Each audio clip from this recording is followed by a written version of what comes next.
All right, we will return to the open meeting, and our open exercise tonight, as always, is our pledge. Dr. Travis Zambezi to introduce our pledge person.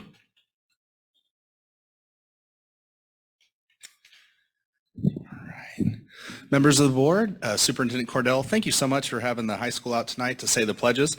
I have Kate Acker here with us. She is a rookie member of the Majestics dance team.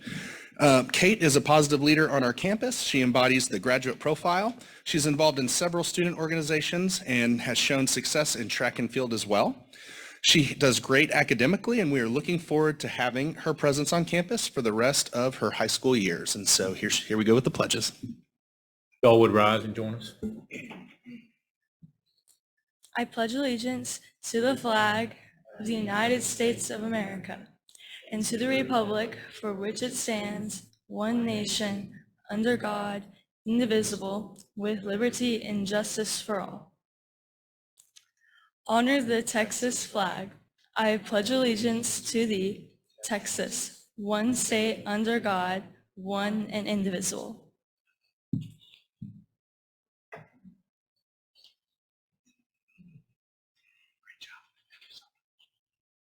Thank you, ma'am. Great job. Our next item tonight is recognition, and excited to have Ms. Koenig announce our Teacher of the Year.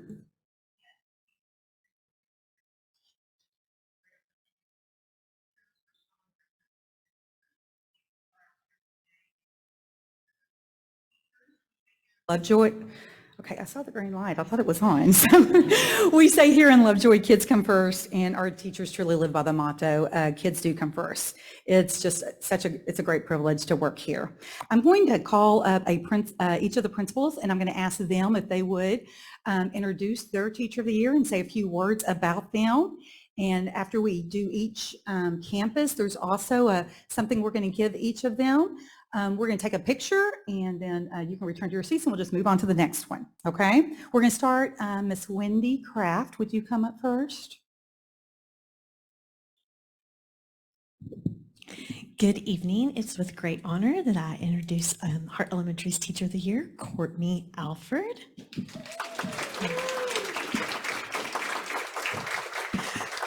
Courtney is completing her 19th year in teaching with 16 years in Lovejoy ISD as a second or third grade teacher.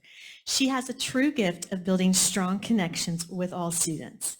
This is evident when she calls each student that passes by her door every morning by name and says, "Good morning." And then if you go into her classroom, she'll privately conference with students. She'll give them a great teaching tip, and then she'll say, "You've got this, you can do it." A parent shared with me that Miss Alford has been a blessing to her entire family. Her child is thriving and has more confidence in herself due to the meaningful, lasting relationships that she has built. Please join me in congratulating Courtney Alford.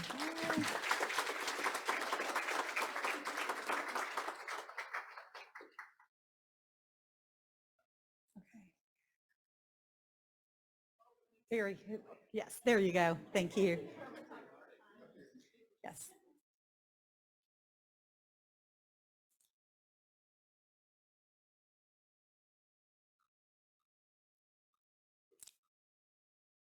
Congratulations, Miss Alfred. Our next one, Miss Holly Haynes, will you come up and introduce your Teacher of the Year for Puster Elementary? It is my pleasure to introduce Ariel Stewart as Puster's Teacher of the Year this year. Ariel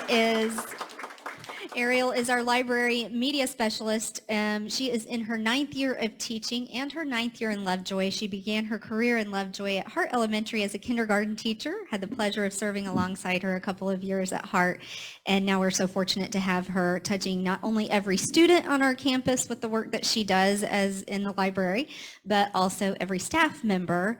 When I say that Ariel is such a value add to the positive culture that we have at Puster, that is an understatement. There's no way to express exactly what she does for our team, and we like to call her our very own in-house Miss Frizzle.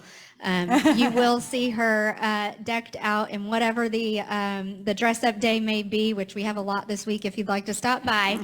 And she has earrings to match every book in the library, and she just does an absolutely phenomenal job, and we're so proud she's ours. Congratulations, Ms. Stewart. Okay.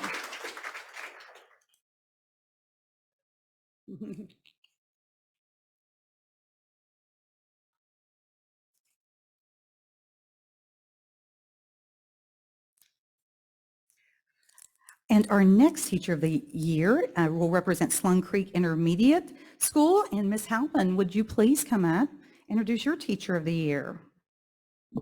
Good evening. It is my absolute pleasure to introduce Kathy Hill as our Teacher of the Year at Sloan Creek. Kathy has been in Lovejoy for 22 years, and the last 4 years have been at Sloan Creek in special education. When you see Kathy working with students, it is immediately apparent that she has a gift in helping students see their capability, and a gift to love and nurture them in the process. Her students adore her, and you can see how hard they are working for her, even when the work is challenging. Her dedication to teaching and her ability to make connections with all students is unmatched. If you ask her favorite things about teaching at Sloan Creek, it's the teachers that she gets to collaborate with and the connections she makes with families. She embodies everything positive about the culture of Sloan Creek and is a quiet leader, and we are beyond blessed that she is at Sloan Creek and want her to know how appreciated she is. Thanks, Kathy. Yay.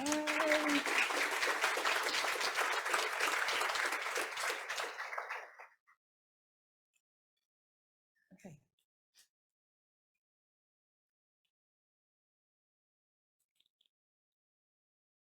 Congratulations, Ms. Hill. And next, we have Willow Springs Middle School. I'm going to ask Ms. Elridge, would you come up and introduce your teacher of the year? Absolutely. So it is my honor and my privilege to introduce Ms. Courtney Claiborne. Ms. Claiborne serves as our dance director, and she also teaches accelerated advanced mathematics. The Willow community is proud to recognize Ms. Claiborne, as she is a shining example of a teacher who loves all students. She believes infinitely in their potential, both on the dance floor and also in the mathematics classroom. She is a caring and positive teammate. She is the first to offer a solution, an encouraging word, and hope to everyone around her, me included.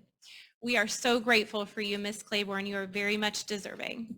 Thank you. Yay.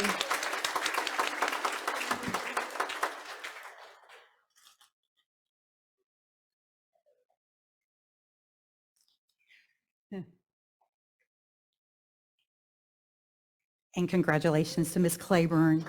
And our Lovejoy High School Teacher of the Year, Dr. Zambezi. At Lovejoy High School, we have well over 150 staff members and well over 100 teachers. And so I'd like to introduce the LHS Teacher of the Year, Mr. Jared Glaze. Yeah.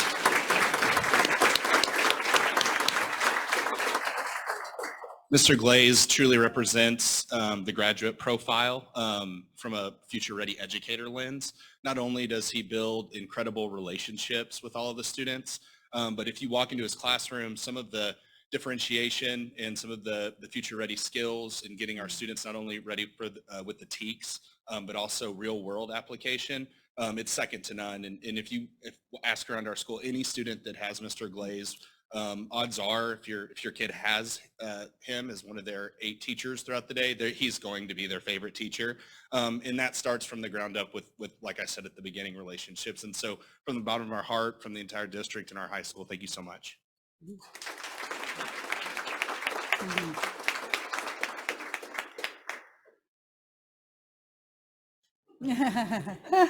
Yeah.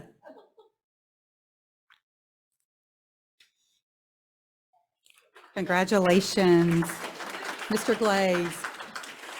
And now what I'm going to do is I'm going to introduce the secondary teacher of the year and the elementary teacher of the year. And let me tell you, the competition was tough this year. We had a hard time deciding on just one because we wanted all 5 of them were so high quality candidates, and we just appreciate the work that they do. So what we're going to do is we're going to we're going to recognize each one, name those, and then we have some special presentations with some of our community members here. First of all, this teacher had made some profound statements as we were reading their application. They said, "Our words, our actions, our choices as teachers carry so much more weight than we could ever imagine. And it's those words, actions, and choices that we find our why. And we are always looking for our why." The Lovejoy ISD Elementary Teacher of the Year is Kathy Hale, Special Education Teacher at Sloan Creek Intermediate School. Congratulations, Kathy. So if you'll come up and stand.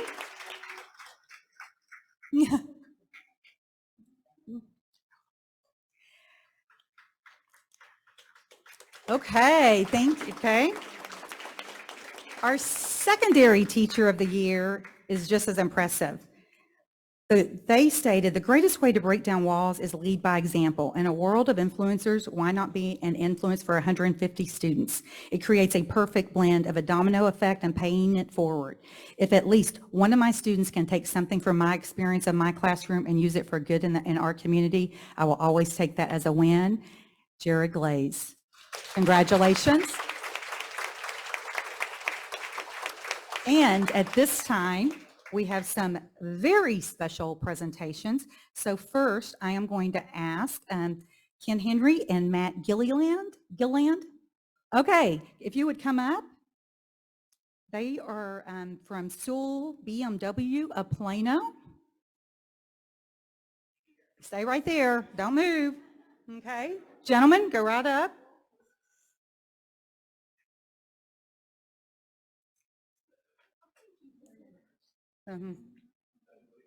Yes. My name is Ken Henry, and the Journal Sales Manager at BMW Mini Plano.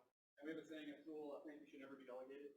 Thank you to all the educators in the room. It's amazing what you guys do. I remember as a young guy myself, putting my teachers to the ringer. It's really cool to see you guys, celebrate your birthday. So big thanks to you and the celebration. That's one on summer vacation of a brand new school. With a big red bow.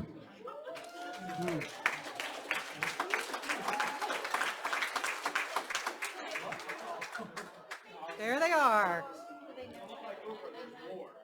Yeah, yeah. So I have a special place in my heart for every person in this room. My mom's a special my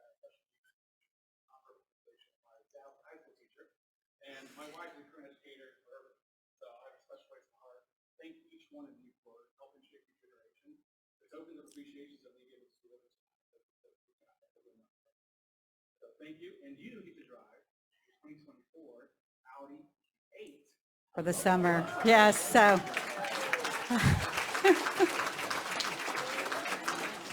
Yeah. Okay, we're going to take a picture, and then you're not done.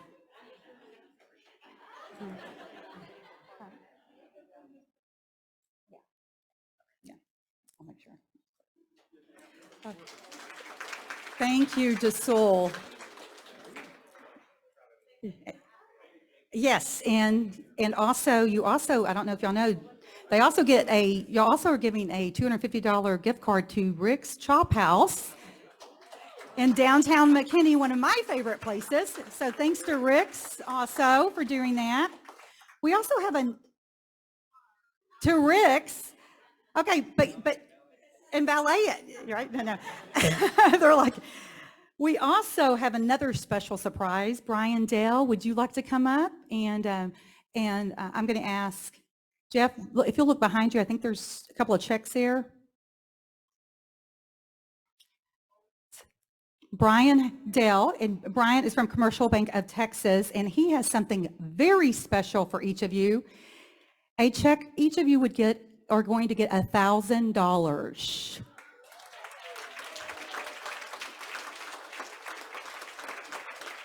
Yes, $1,000. So thank you, Brian. Brian, would you like to say any words too?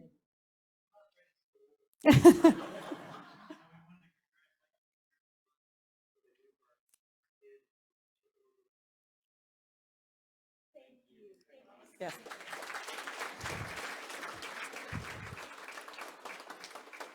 This is always one of my favorite nights. I know, and exciting. So when you drive your car down to Rick's and if you go over the $250, you can take your friends and you have money to pay the bill, right? That's the way I look at it, more the merrier. Yes. Congratulations to you both. Congratulations to all of our teachers of the year. You all work hard. We know that. You do what's best for kids. We appreciate that. And we know as we're wrapping up summer, we hope you enjoy the next couple of months off. And our teachers of the year, if y'all want to step back here for a moment, Jared and Kathy, because you remember that car is just for 3 months, and I think they need you to sign something, so, okay? That you're going to give it back after 3 months.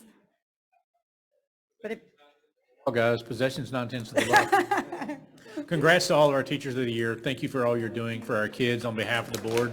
We're so grateful.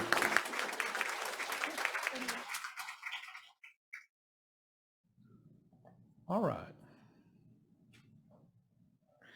With that, we'll segue into public comments around agenda items for May 2022, 2023. No comments tonight. Thank you, Rodrigo. All right, item 8, if you would, please bow with me in prayer. Dear Heavenly Father, thank you for the blessing of service. Thank you for the opportunity to be here with each of these great, amazing teachers. Each and every one of our teachers, Lord, serve us selflessly throughout the year. And we just pray for blessings upon them and their families as we end this school year and head into the summer. We just pray and lift them up for their love for serving kids, and just may they feel also the service of love from us, and to know that everything they do that goes seen, and especially those things that go unseen, that we are appreciative. And Lord, we know you have a place in your heart for the service that folks do. Thank you for each of these board members and our administration. Thank you for this great community and these great parents that foster these amazing children that we get to be a part of their lives. And so we just give thanks for all those things, and we ask for your blessings upon each of us in Christ's name. Amen. All right. Item 9 is a notification item. It's in your board books, 9A and 9B.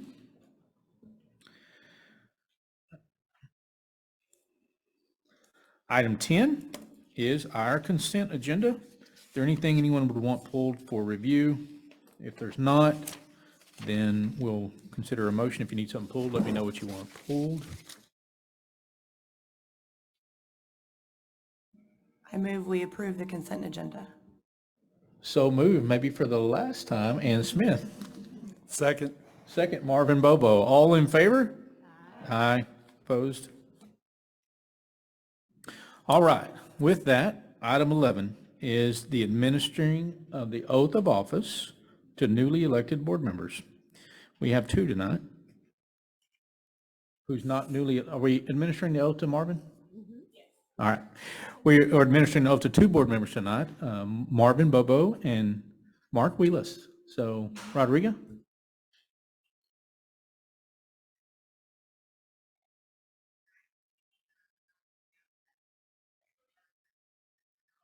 The oath of office to him, thank you, Anna, as well as Mr. Mark Wheelis, who also has his family here. And so if y'all want to come up, I think we're going to do Marvin first. If you want to stand in front, and I'll come around here, get the mic for us, and get going. You want to stand in the middle?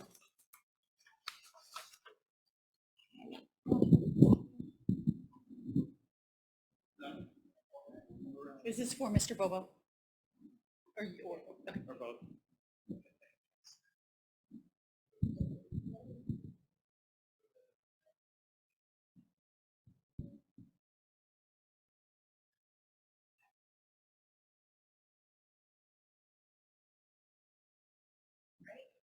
Ready?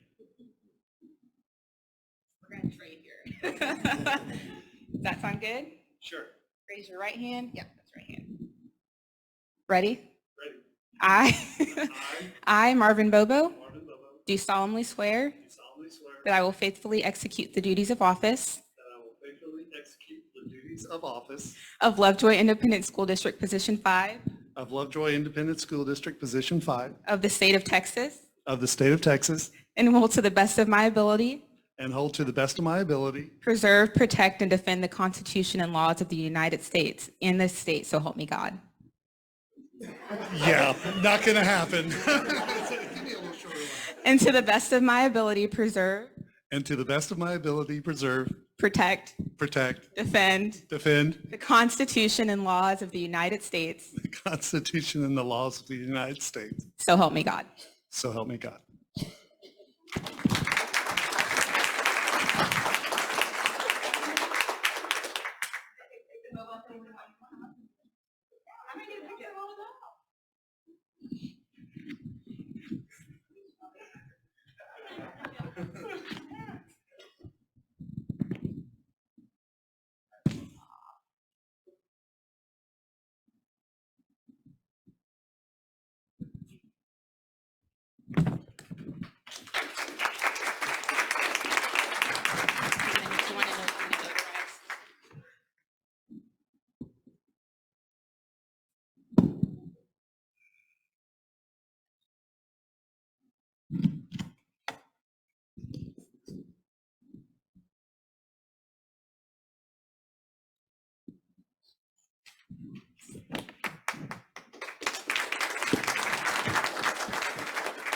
All right, Mr. Willis, are you ready?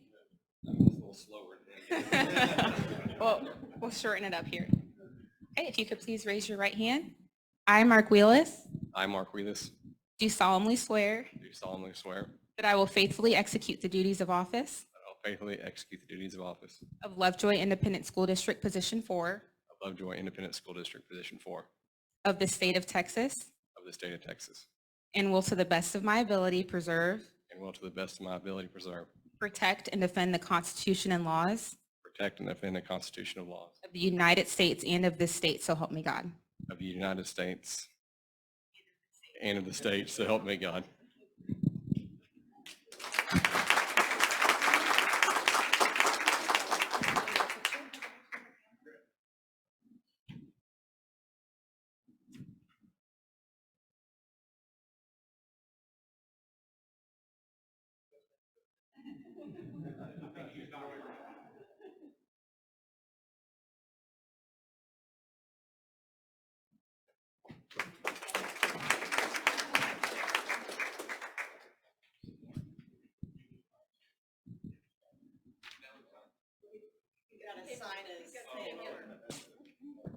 Sign your left away.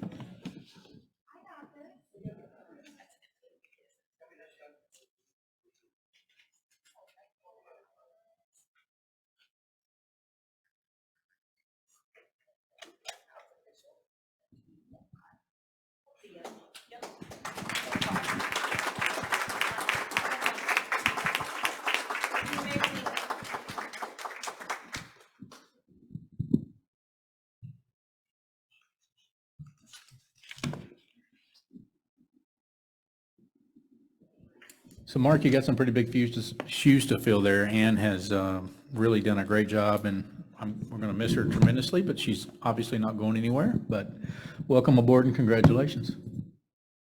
Thank you.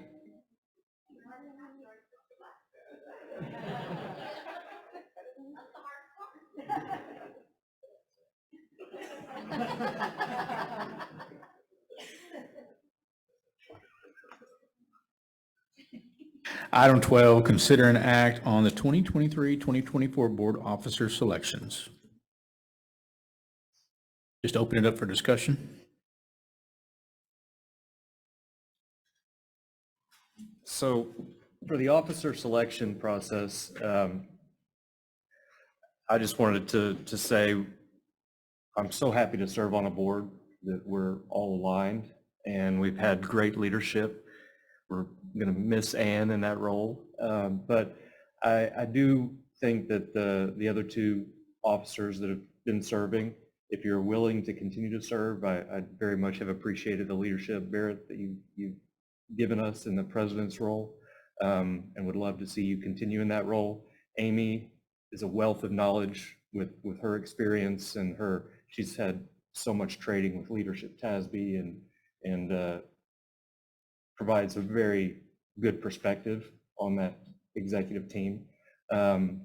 Also would like to nominate Jeff to the secretary role to replace Ann. I think his legal expertise and the everything he's brought to the team. I think he would be a great addition to the team in that role if he was willing to serve in that capacity as well. So the three of you, I think, would make a great executive team, and I would like to nominate the three of you to those roles. Appreciate that. Any other discussion? I'd like to also include in this discussion, although it's not necessarily formally a part of this executive officer selection process, we've established some important roles on the board, and clarity and to the community also is helpful, as well as to the folks serving. It's on our legislative committee, we really made great progress this last year getting started and moving forward, and we will continue to add to and grow that presence and our ability to effectively work with and advocate on behalf of the district. And it is become clear, Jeff was our spokesperson on the legislative committee last year, and he did a great job. I would like to as well nominate Julie and ask her to serve as our legislative chair this year. It's imperative that we have a good line of communication and that we can operate and function with our communication within the roles of what open meetings requires. And so that chairperson is very important. And I just saw a lot of work that Julie did behind the scenes, the ability to handle the detail and then articulate the message was extremely well. And in the sense of discussing that, Marvin, I know you have a passion, and you and I worked together 15 years ago on legislative work, and so would love to add Marvin to that team. And we'll talk a little bit about the new role of the new board member in a minute, but moving Mark into that role with the foundation would be the appropriate step as well. So I just wanted to communicate that to the community, but also just give out some props to those that are working so hard. And Jason's been doing a great job on the legislative committee, and will hopefully continue to do that for us as well. So any further discussion around officers? I just want to reiterate some of Jason's comments earlier. Barrett, I'm very appreciative of your leadership and how you lead unselfishly and always with a mind for what's in the best interests of the school district, and more specifically, what's in the best interests for kids. And so I appreciate that. I also want to thank Amy for her contribution in terms of being basically a professor, wealth of knowledge, and master trustee, and having more experience in training, and being able to provide us guidance, and also provide us with well-needed connections throughout the state, both in other boards and other districts and at the state level. Much more humbly, I would also say I will accept nomination to serve as secretary on the executive board.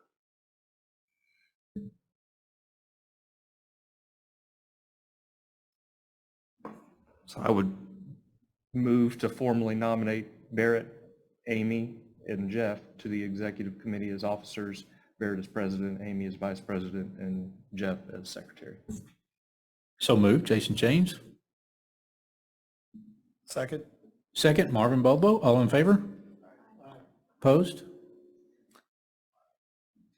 Welcome to the executive committee, Jeff, and thank you for each of you for your service and all the roles that we fill on this board. So it is a privilege to serve as president, and I take it extremely seriously, and I appreciate the confidence conveyed, and also give thanks for each of you serving in your respective roles.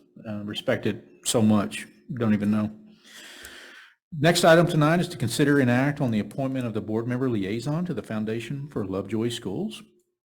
As I mentioned earlier, traditionally this has been our newer board member. It's a great way to establish and maintain connection to one of the most important really important volunteer group that we have here, our Foundation for Lovejoy Schools, who, if you don't know, does a tremendous job raising money to augment the success and opportunity to enhance education at Lovejoy through their grant process.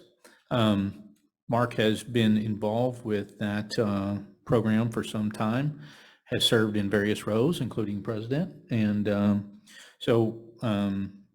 would love to see you serve in that role. I think I'll let someone else make that motion, however. So I just want to welcome you, Mark, to the board. Also want to clarify, by nominating you for this, you will no longer serve as a foundation board member. You'll be ex officio. But I think you will make a great bridge from us to the foundation, and appreciate you serving in your new role in that way. And so I make a motion that we appoint Mark to be the liaison for the Foundation for Lovejoy Schools. Second. So moved. Amy Smith. Amy Smith. You regret that president nomination? Second, Marvin Bobo. All in favor? Aye. Opposed? Thank you. All right, item 14 is our board legislative subcommittee update. Thank you, board. And so we have quite a bit of news to share with you this evening. The community may be aware, but we did visit Austin just a week ago now, and we provided testimony in opposition of Senate Bill 418 because of the impact on our school district. For those of you that watched the hearing, you may have seen that we passed out some informational materials, and so for the community's benefit, we wanted to walk through this information. It is available in the board book if you'd like to follow along. And so it's got 5 sections just to try to lay out some of the important pieces to this particular argument. So I'll start with the first one, legal precedent. And so there was some concern presented. If you watch the testimony, there was an excellent conversation by an attorney that had quite a bit of experience with school finance, and walked through some of the concerns around the potentially Senate Bill 418 would have violated Article 7 of the Constitution, Texas Constitution. And that states Article 7, for those of you that have kids taking Texas history, that is the duty of the legislature to establish and make suitable provision for the support and maintenance of an efficient system of free public schools. There was also some legal activity, Love versus City of Dallas, in which the Texas Supreme Court held that the legislature did not have the power to compel the city to educate students residing in different districts except upon the payment of reasonable compensation. Basically held that tuition law was constitutional. And so Senate Bill 418 that we were concerned about last week did prohibit our district's ability to charge tuition, hence causing a conflict with that particular law. The second section talks about our current state statute. So this is existing law as of today. It's in section TEC 25.028 that states that a district may charge tuition fee to the extent that the district's actual expenditure per student exceeds the sum of what the district benefits from state aid sources. So we see some math there on the page. We want to be fully transparent to where we are laying out what our cost to educate a resident student. So this does not have scholars included. And on the M&O side, we are paying $11,861 per student to educate in the manner that we do here in Lovejoy. We also spend $5,080 on the INS side for a total cost of $16,941. The administration put together some information for us on our state aid sources that we are receiving $846 per student. So under current law, we would have the ability to charge $16,095 per student. And so we thought this was important to lay out because, of course, on the M&O side, that is our teacher salaries, those are the supplies in the classroom. And so INS is also a part of that. It's the full educational experience of the student. And so the INS is important is, yes, it is the buildings that we constructed years and years ago, but it also is very much some expenditures that we are doing today to maintain those buildings, including the technology that we offer to students, such as our one-to-one Chromebook option for students, And if you have watched some recent board meetings, we've even had things like where we've expended for football helmets and other capital assets that benefit our students that are enrolled today. So moving over to economic impact. And so one thing that we talk about here quite a bit within our community is the basic allotment. How does that translate to the tax check that you write to Collin County? And so this is another way of looking at the economic impact of accepting a transfer student. So today, every student, whether they're resident or transfer, will bring the same what's called ADA, or basic allotment. That's $6,160. There are additional state level allotments that come per student, and that might be if they're enrolled in career and technical education, or if they're dyslexia, special education. And on average, we receive $988 per student. So for a resident or a transfer student, those amounts would theoretically be equal. But in addition, our resident students, those families are paying what's called our Tier 2 enrichment pennies that our Lovejoy voters have elected through a tax rate approved election. And they're also responsible for our INS dollars.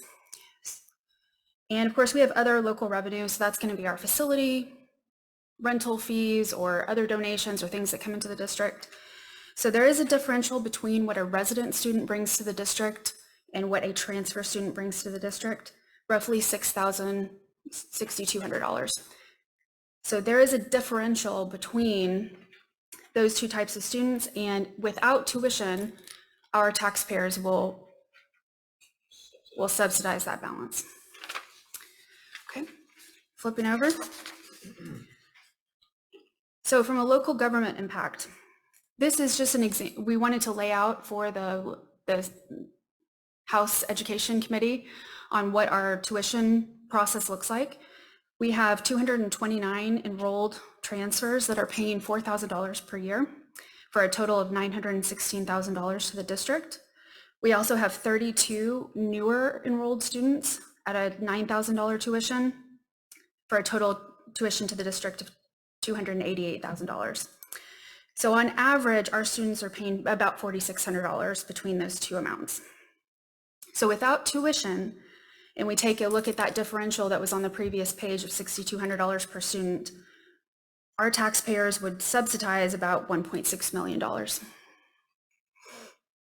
And additionally, we walked through some practical concerns through the testimony process, just logistics, to be able to implement something of this size on September 1st, be able to hire all of the staff that we need to hire. What's the impact to UIL? Does it change our student ratios? And how do we define capacity in order to implement that particular piece of law? I'm going to pause here for any questions.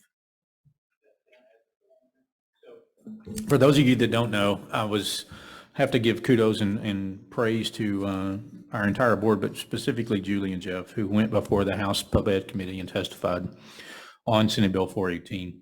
They both did an exceptional job laying out the concerns and were able to engage in questioning. Julie got quite a few questions and did a really great job being able to respond and work through that in a definitely the cards are stacked against you and those kinds of things. It's an acquired taste, something that as you do it more, you'd be better able to handle it. Julie did a great job, as did Jeff.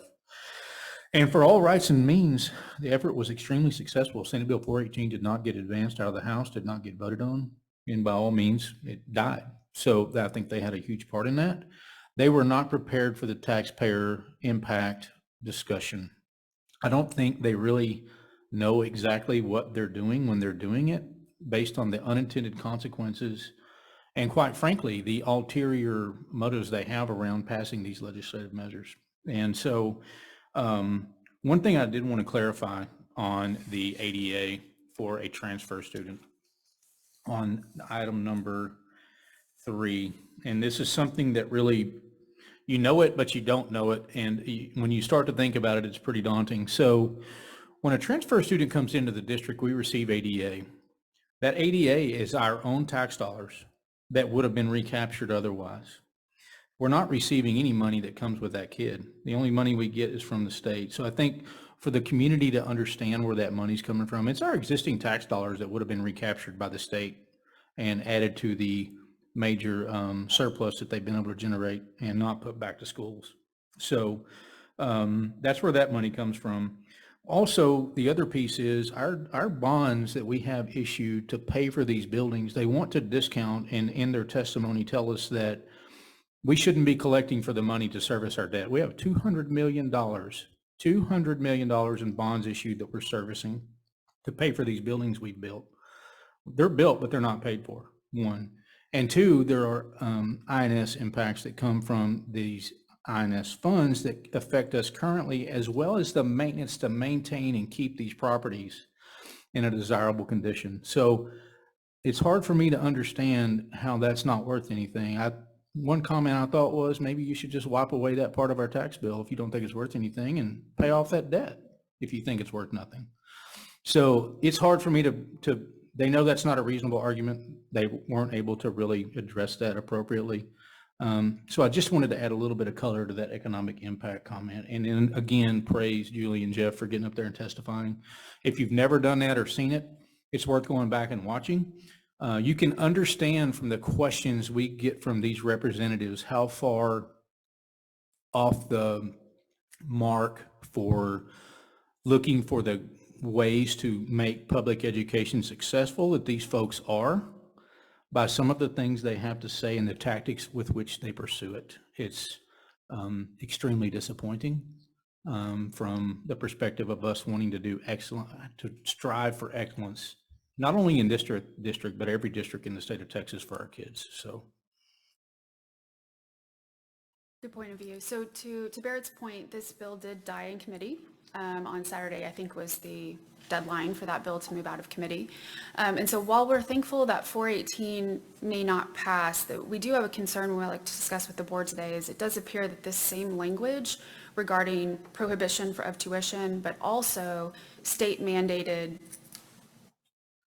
transfer program. So it won't look like Lovejoy Scholars that we have today. It is a state mandated program with specific admission requirements and order of admission. That language has been added to additional bills in the Senate.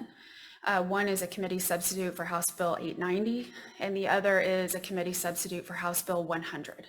Those are the two that we're aware of, could be others. We are approaching the last week of the legislative session. We do anticipate there to be quite a bit of changes that are going to take place this week, and that may move around from day to day. But in general, we are concerned about that transfer language being implemented in other bills without maybe potentially have as much scrutiny on that. So with respect to House Bill 100, I think the Senate, and this is just my opinion of one, I think the Senate is trying to move or position itself for negotiations for a special session. And so what you've seen is state leadership has said, here are our priorities. School choice is what they like to call it, being one of them. The House has modified the Senate bill, and now the Senate has modified the House bill and moved those positions further apart from where they started. So the problem that affects all public school districts, and I'm hopeful that now that some of this transfer language, some of this voucher language has been added to what was once the House Bill 100, the public school finance bill, it'll bring some attention to these issues, and other districts who've been fighting other fights off that affect them individually, they've been fighting other fights, they can now, all this is going to be in one place, and they can focus their attention on it.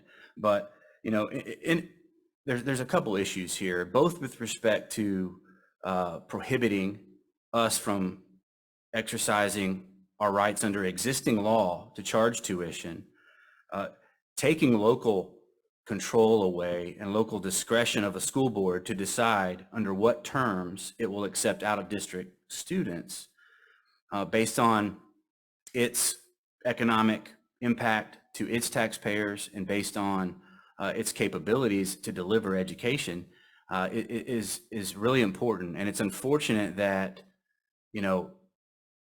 what it seems to me is that the federal government's been trying to make the state do what it says it should do. Well, now the state's coming around and doing the same thing to us and trying to mandate what we should do. And so I see a little bit of disconnect in that philosophy. But Essentially we heard comments, during the legislature of, school district boundaries being fictitious entities or school districts being fictitious entities, and basically talking about, a world where no school district boundaries exist anywhere in the state of Texas. And so this not only affects Lovejoy, this affects every public school district in the state. And a lot of school districts accept transfers, and quite a few accept transfers and charge tuition. So we're not the only ones, but I think everyone's kind of been so focused on fixing the funding issue, they haven't had time to look at this. Well, now, so here's what the Senate did.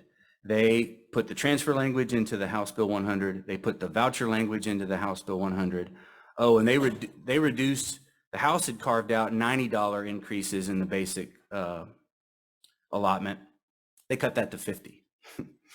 So when we're dealing with an economic situation that anybody who watches the news, or anybody who goes to the gas pump, or anybody who goes to the grocery store, nobody can convince me that in the last 3 years we haven't been experiencing double-digit inflation, somewhere in the range of 17 to 20%. Yet the basic allotment increase, which is again us being allowed to keep our own tax collections, they're proposing a 1% or slightly less than 1% increase in flexible per student funding. So that's kind of the overall impact in this bill. And again, I think we're headed for a special session. I'm fearful of what concessions might be down the road, but just me being a private citizen, I do think this is bad policy. I think it's bad policy for public education. I think it's anti-public education. And I know that one of our advisors commented here to us recently, who's on the ground watching this every single day, that just never seen such a coordinated, deliberate attack on public education that we are seeing out of the 88th legislative session. And so we're certainly concerned by the transfer language. We're concerned by the voucher language, to the respect that it's reducing funding for public schools. I'm very concerned about House Bill 100. I had my hopes up that we were going to have an increase to basic allotment. That looks less and less viable every single day.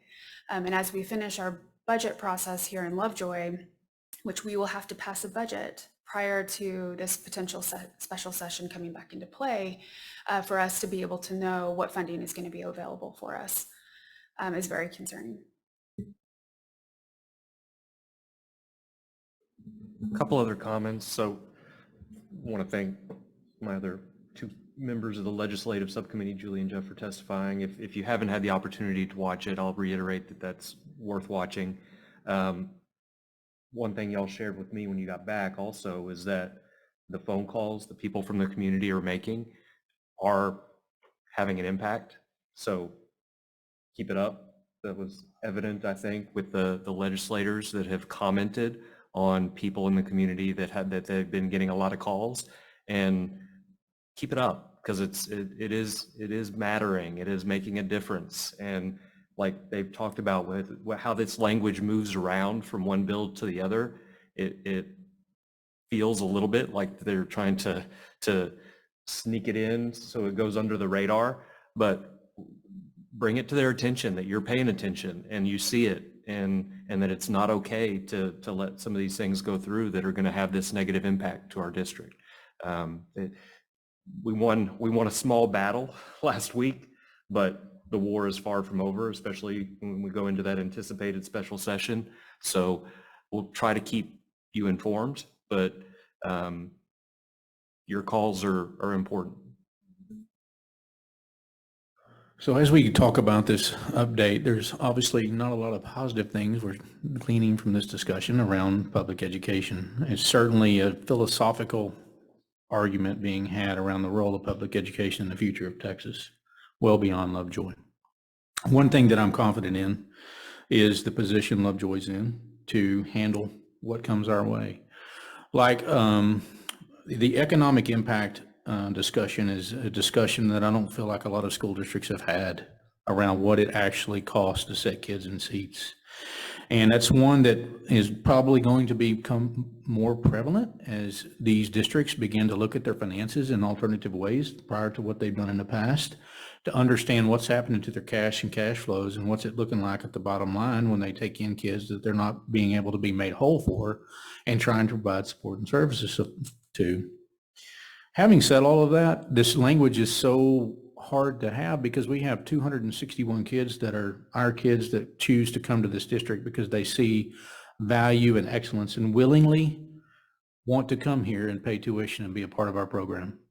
And this conversation doesn't devalue our commitment or reduce the care that we have for those kids. Those kids are Lovejoy kids, no different than any other, when they come into our programs and be a part of our district. But this is a fight, and it's a fight for public education as a whole, not just Lovejoy. We've positioned ourselves over the past 2.5 to 3 years to be able to be on our toes and not be on our heels. And I can say that obviously we are in that position. We are able to proactively talk about these things monetarily and economically. Lovejoy hasn't been in a better place since I've served on this board. And so I would say that while we have to have these discussions and we have to encourage our community to fight for the values in the village that we have, that's amazing. Even on our worst days and we don't agree, I know one thing, everybody in this room and everybody in our community love our children and are here for excellence for their kids. And that's the overarching value system that's here that I feel like we could call upon any one of our neighbors at any time to do something. They're not going to rob us of that. That's not going away. The excellence that our kids achieve won't be going away. But we are going to have to address the business challenges of delivering the educational experience to our kids. And the more we can do to go out and fight for this community, as well as other communities and public education as a whole, the better off we're going to be longer term. And some of that is educating others and bringing them along. As Jeff said, other folks are charging tuition. There was some great testimony given by a couple of other superintendents on that same day who I had no idea had a transfer program or charged tuition. It was a big deal to them, same as it is for us, because they also have done the math and they've dug in to understand what the bottom line impact looks like by having to provide support and services for kids. So I just add a little bit to our discussion to say, because I've had a few community members ask me in concern, is Lovejoy going to continue to be great? Yes. Our kids are tougher than all of us. They're resilient. This stuff is going to be things we have to do and handle and process, but we don't need an apathetic community. You've made great sacrifices to live in this community beyond what others have done to live where they live in many cases. And to sit back and not take an active role in what the investment needs to look like whenever we are dealing with these philosophical challenges that we're facing, this idealistic view of what public education needs to be transformed to, our kids achieve at an amazingly high level compared to anyone you want to stack us against, private or public. And so we need to come together as a community and realize that our best days are ahead of us. And through this adversity, we'll come out the other side being in a better spot. But it's going to take hard work, and it's not just going to be this board or someone else. You need to point the finger to yourselves and say, what can I do? What can I do to serve my community? And one of the things you can do that's already been brought up is to write a letter and make a phone call. It matters, I promise. And their interests should not subdue yours. They're there to serve us, not the other way around. That's why we elect them. So a little bit of encouragement there. We're in a good spot, but we got work to do. So thanks for giving us a minute to share that update, and just wanted to add a little bit of a closing to that.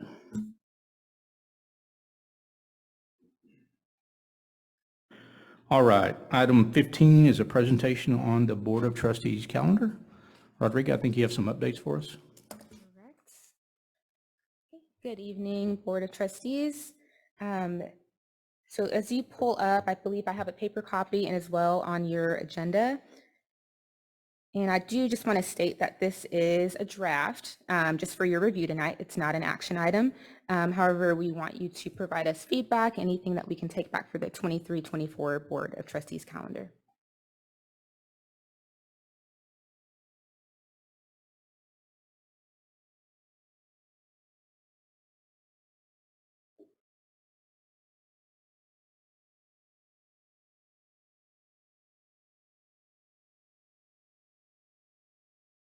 But about challenging on those weekday, morning, daytime. I think Tuesday has some business conflicts for one of our board members. And so was wondering how on those Tuesdays, if we push those to Wednesdays, keeping them in the morning, would that serve you all better on those times when we're opting to have those during the work week, during the day? I think that's a great idea. If we have some business conflicts, there's no reason why we should schedule something that we automatically know several of us cannot attend. And then also the idea of keeping some of those in the morning, there's a little bit different energy. And the fact these are workshops, these are not necessarily official regular board meetings. I think having some morning meetings has been beneficial for our administrative staff.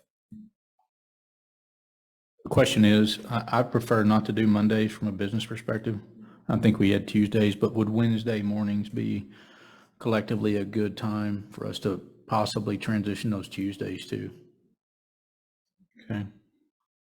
So there's some feedback for you, Rodrigo, on the calendar for those board workshops. Noted. Any other discussion points on the calendar, guys, gals?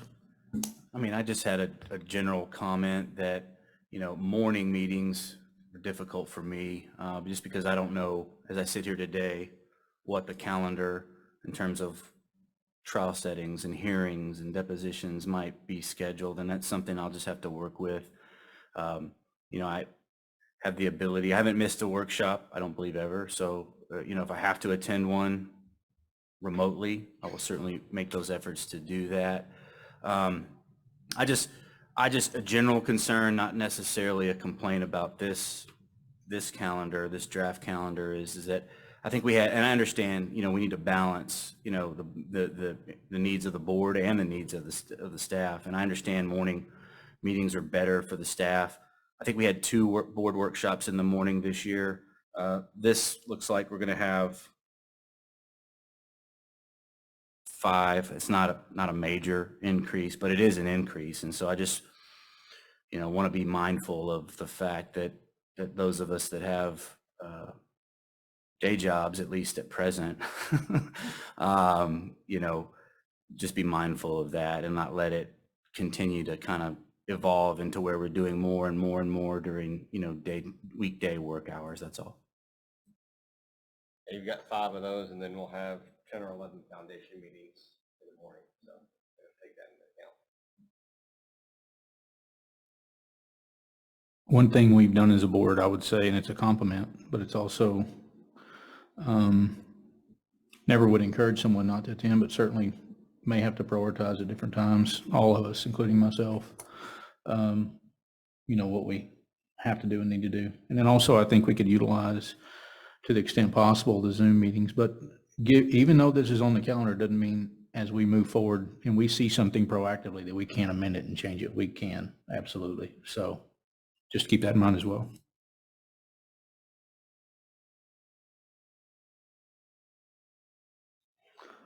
Helpful? Helpful. Any other conversation? Thank you for that, Jeff, Julie, whoever else contributed. All right. Item 16, consider an act on the Director of Accounting and Procurement. Good evening, President Owens, Board of Trustees, and Superintendent Cordell. Over the past 2 weeks, we did run an interview process, interviewing 5 qualified and very experienced candidates, and we're happy to bring forward Victoria Neff. Victoria Neff is an experienced CPA and has a Bachelor of Science degree in Accounting Information Management from University of Texas, Dallas.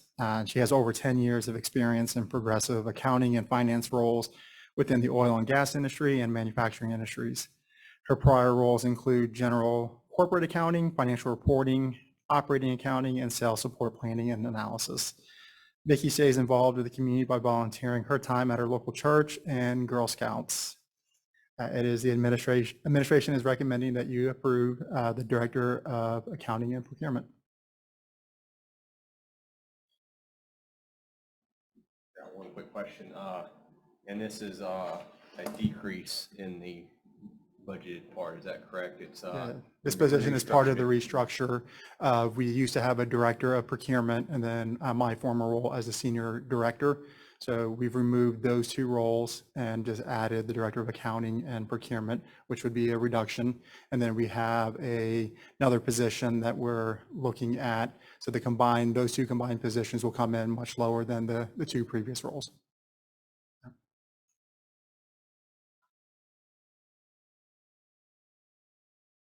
There's no more discussion, and consider a motion. I move that we act on the Director of Accounting and Procurement and take the administration's recommendation. I'll second that. So moved. Julie, second. Mark Wheelis, first, second. All in favor? Aye. Opposed? Thank you. All right, item 17, consider an act on bus cameras. Kevin Parker? Good evening. If you'll remember back at the workshop earlier this month in May, I shared with you a presentation about just the need for bus cameras. We have all of our general education buses are absent from having bus cameras. And we do actually have one of the larger special education buses that does not have a bus camera either. So our 6 non-CDL buses, they do have bus cameras. So our numbers are adjusted a little bit. There we go. And that our current fleet is 26 gen ed buses, 7 special education buses, and this is our routes as well. So again, this is the same general information that I shared with you, the numbers being adjusted just a little bit on the number or types of buses that we have. Like I'd mentioned, we have cameras on all of our buses except for our gen ed buses and that one larger special education bus. The 6 buses that we have cameras on are removable hard drives. They are not Wi-Fi based. And so the potential project would convert those hard drives over to Wi-Fi based cameras on our special education buses. Again, I mean, the benefits are immense as far as what the bus cameras will allow us to do as far as the safety of our drivers, the supervision of our students while they're on our buses, and the buses are en route. Again, these are just a couple of the photos that we have on our buses, or what the potential bus cameras would provide to us. The one on the left is one camera's view of the bus. We would have 4 of those on the roof of the bus, and then potentially if we added a 5th camera, it would have the driver's view, as you can see on the right. And so the cost, again, it was adjusted, actually went down a little bit because we adjusted the number of buses that we needed cameras on from the 27 gen ed buses down to the 26 gen ed buses.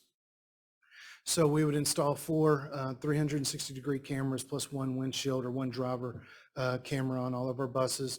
And then that would also include the wireless server that would serve the cameras, and 33 Wi-Fi bridges and antenna kits that would be installed on all the buses for a total cost of $112,650. If you'll remember, the funding for this project would come from having some bond projects previously funded and agreed upon by the board that came in under cost. And so we have some monies we had some projects that were, I'm getting my words confused here. We have some projects that came in under budget. That's the best way to put it.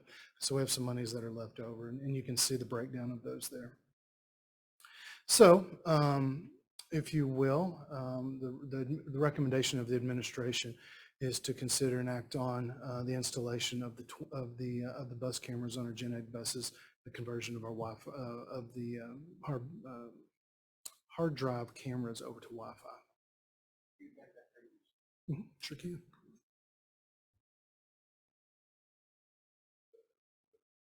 Roughly half of it is from prior projects or interest earnings? That's correct. All right.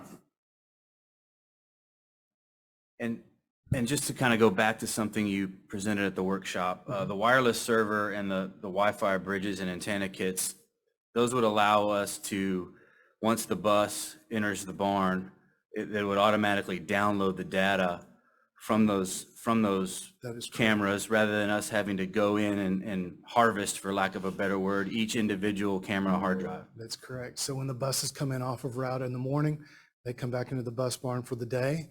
That would start the download of the morning route. They go back out en route, and they automatically, the cameras automatically turn on when the engine turns on.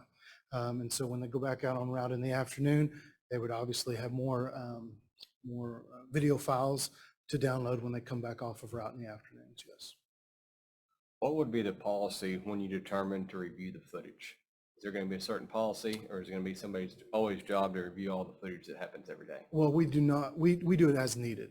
And so if there's a concern, if there's behavior on the bus that we need to look into, if a kid's not wearing their seatbelt, and we just need to know if there's a concern from the bus driver, we can always go back and concern by the bus driver about a student's behavior or anything that we need the camera footage for, but we would not go back and review the footage daily. It would just be as needed.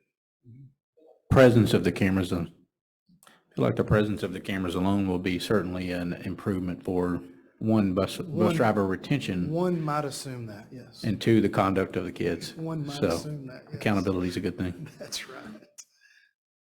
And this equipment is hardened, right? So if there's an accident, we're not going to lose that footage. That's correct. They will be able to download that footage pretty much before the next route is run, right? That is correct. Okay, fantastic. Would consider a motion. I think this is a worthy investment, so I move that we act on the bus cameras as per the administration's recommendation. Second that. So moved, Julie. Second, Marvin. All in favor? Opposed? Thank you. Thank you. Item 18 is budget workshop. Number 7.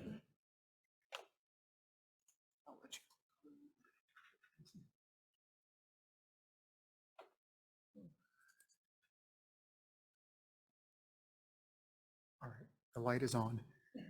Perfect. Good evening again.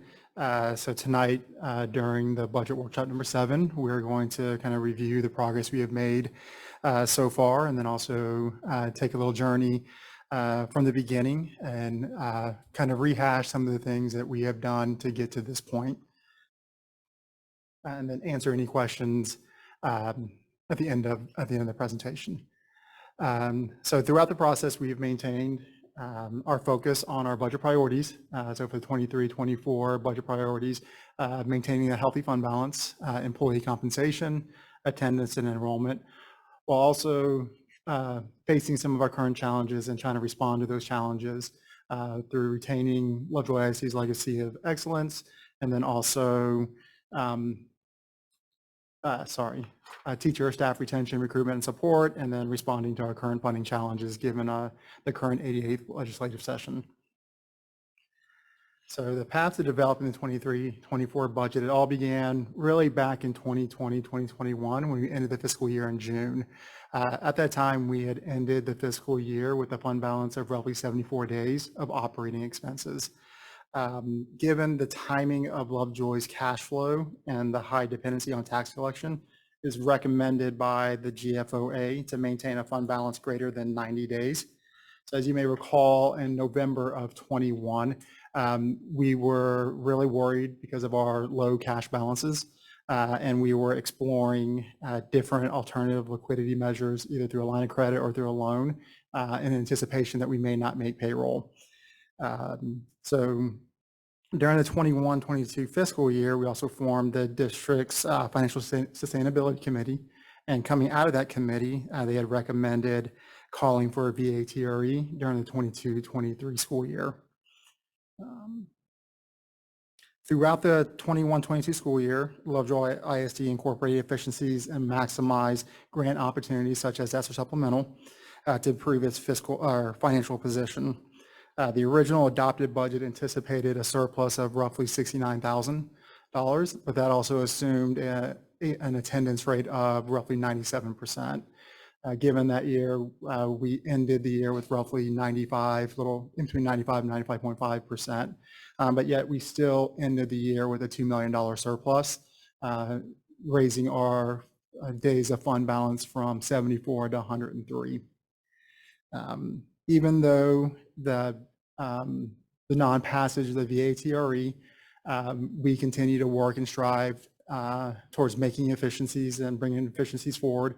And we were faced with a difficult decision in March and passed the reduction in force, but we've also incorporated a lot of program restructuring to help support in our 23-24 budget process and also maintaining that healthy fund balance of above 90 days. So right now we're anticipating to end the year with a healthy fund balance of 130 days. We're still currently projecting that we'll end the year with roughly $3 million of surplus in the current year. But unfortunately, what we're seeing over the next 3 years is that that fund balance will quickly decline, given the declining enrollment and then inflationary increase in our cost with no inflationary increase in revenue. So as we're, oops, I'm moving fast. All right, so as far as the budget assumptions for the 23-24, as we focus on the fund balance, our priority number one, we are going to continue our Lovejoy Scholar Program, and we're still anticipating that we'll collect the tuition, which will have an annual revenue of about $1 million. I know this year that we did collect roughly $1.2 million, but we're being conservative and anticipating that we'll only collect about $1 million for this upcoming year. The scaling of staff due to declining enrollment. So as staff have left, we've taken a look and see if due to enrollment, if we really need to fill those positions. So we're able to eliminate some positions due to that, which caused an expense savings of about $240,000. And then also with the reduction in force and the reorganization, we had savings of roughly $432,000. And then as we focus on employee compensation, we also did incorporate a 3% salary increase for all staff. We've also raised the minimum wage for our hardworking auxiliary staff to $15 per hour. That it has an approximate budget increase of $40,000. I'm sorry, and the 3% has impact of approximately $900,000. We've also increased our stipends to our special education teachers. This is a hard to fill position, so increasing it from 2 to 5, we hope to be able to persuade staff to come and work for Lovejoy. That has an annual impact of roughly $99,000. And then we also are increasing our medical contribution, roughly about $50 per month or $600 annually to participating staff members. And that has an annual impact of about $180,000. We've also did a needs assessment and identifying some additional personnel resource needs in our special education department.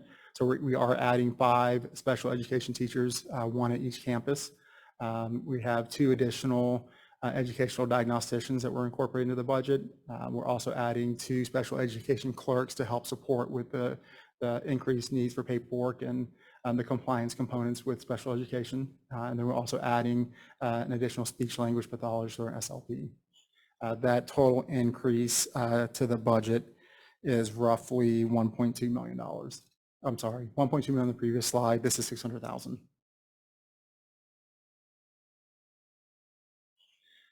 So, and then just rehashing some of the additional M&O budget assumptions that we have been sharing over the past 6 budget workshops. There's 7% annual property growth and then a 3% inflationary increase on supplies and materials, but only 2% annually.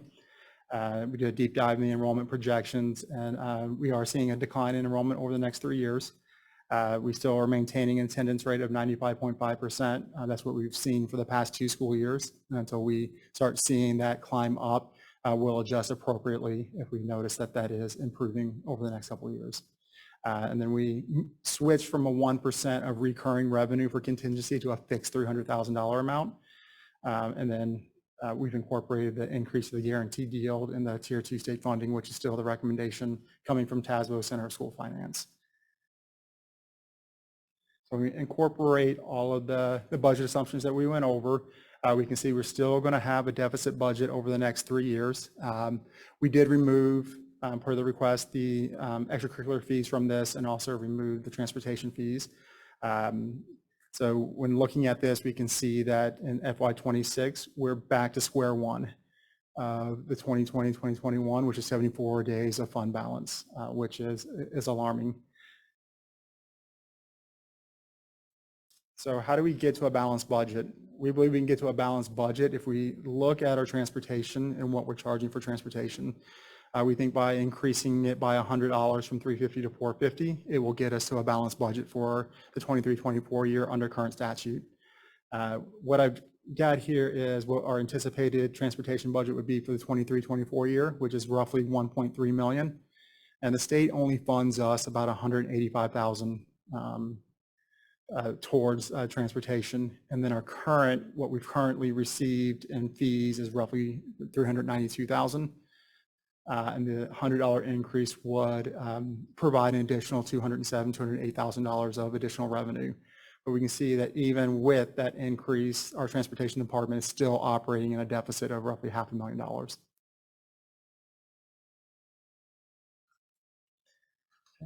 So an update on the legislation update, which was already shared earlier with Senate Bill 418 and the insertion into the committee substitute House Bill 890. So the impact to the district here would be about $1 million.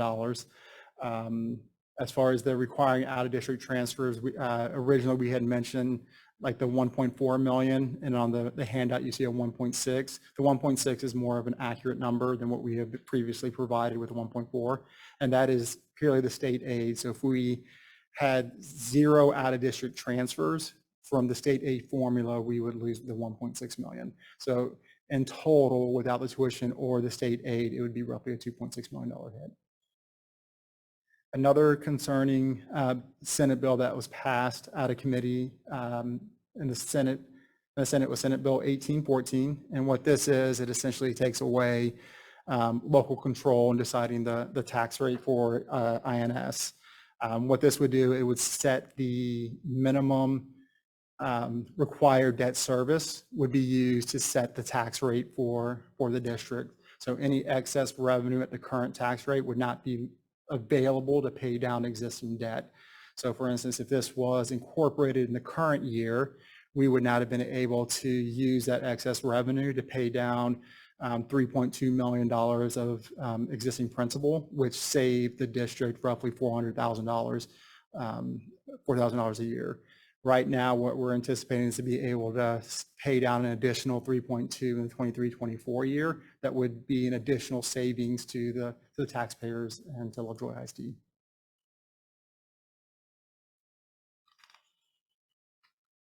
And then as Jeff shared earlier tonight, the Senate committee substitute for House Bill 100 that kind of summarizes the implementation of the vouchers, but then also the elimination of tuition. I think the other piece that's concerning is the reduction from the $90 increase to the $50 increase. So as we look at the different scenarios, the recommendation that was coming out of the TASBO Center of School Finance on May 18th is that while the House and Senate have both set aside $5 billion for school finance this session, those dollars will not be used unless the legislator passes a bill to use them.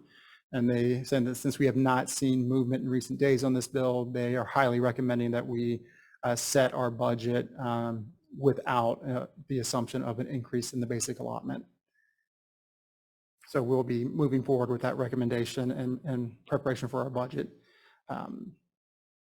But just for us to take a look and see what is the $90, if they did incorporate the $90, the original House Bill 100, what would that do for our budget, which it would definitely get us to a balanced budget before the transportation fees, a slight surplus, but without knowing the complete picture of all the additional costs that may come from this or even the additional revenues, we're going to say that we'll have a balanced budget going into 23-24.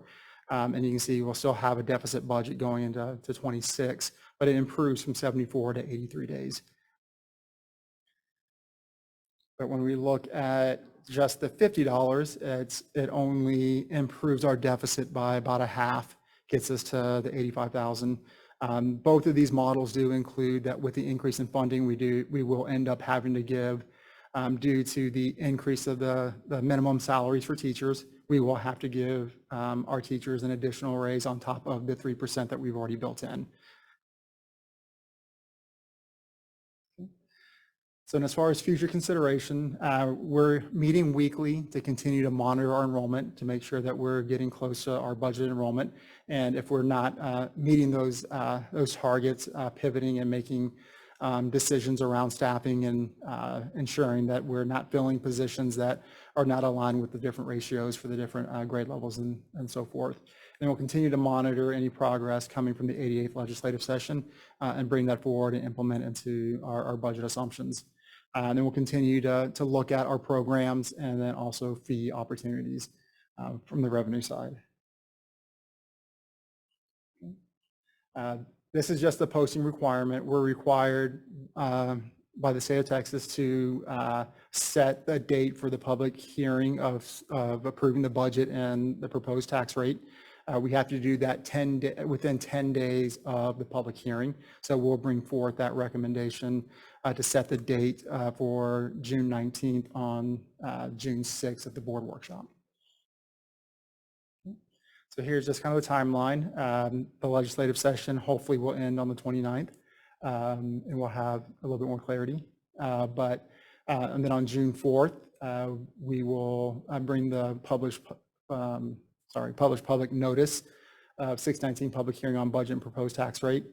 And then we'll also have our final budget workshop with all the finalized assumptions within our budget that we're going to bring forward for the June 19th board meeting. And on June 19th, we'll present the compensation plan, adopt the M&O budget, the student nutrition budget, and then the INS debt service budget. And then we'll adopt the tax rate at the end of August. That is all that I have. Any questions? I do. I just want to go back to your current statute basic allotment 6160. Yes, ma'am. So this is our current model, and I just want to restate what I think you've already said, just for my own understanding. So this does not include any expectation of any additional per student funding, because we're being told that that's unlikely, and my own opinion is it's unlikely. And this does continue to have the expectation that we would be able to cover our costs through the Scholar program with tuition. That is correct, yes. Okay. And no fees for extracurriculars in here.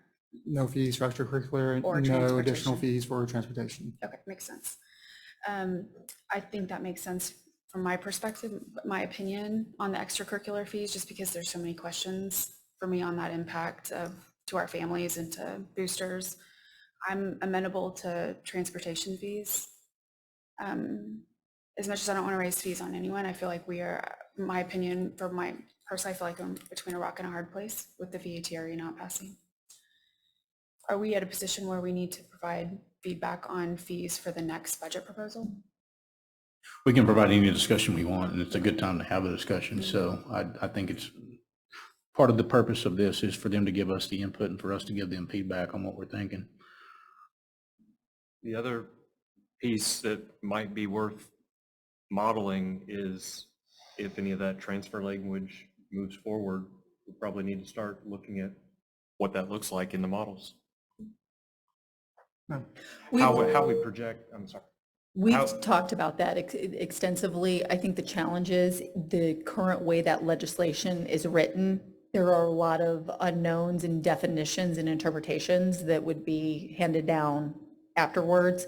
But we are having those discussions of what that would look like, both through the loss of tuition and then the mandatory requirement that we allow transfers up to capacity in the priority categories as listed, because that would be a significant change for our district. One of the most significant things being that our demographic projections are such an important part of our budgeting process that that becomes very challenging, because year to year, we would have great difficulty in determining what our enrollment for the following school year would be. One quick question, if you clarify for me. Over the next 4 years, the M&O tax rate is decreasing while recapture is increasing tremendously.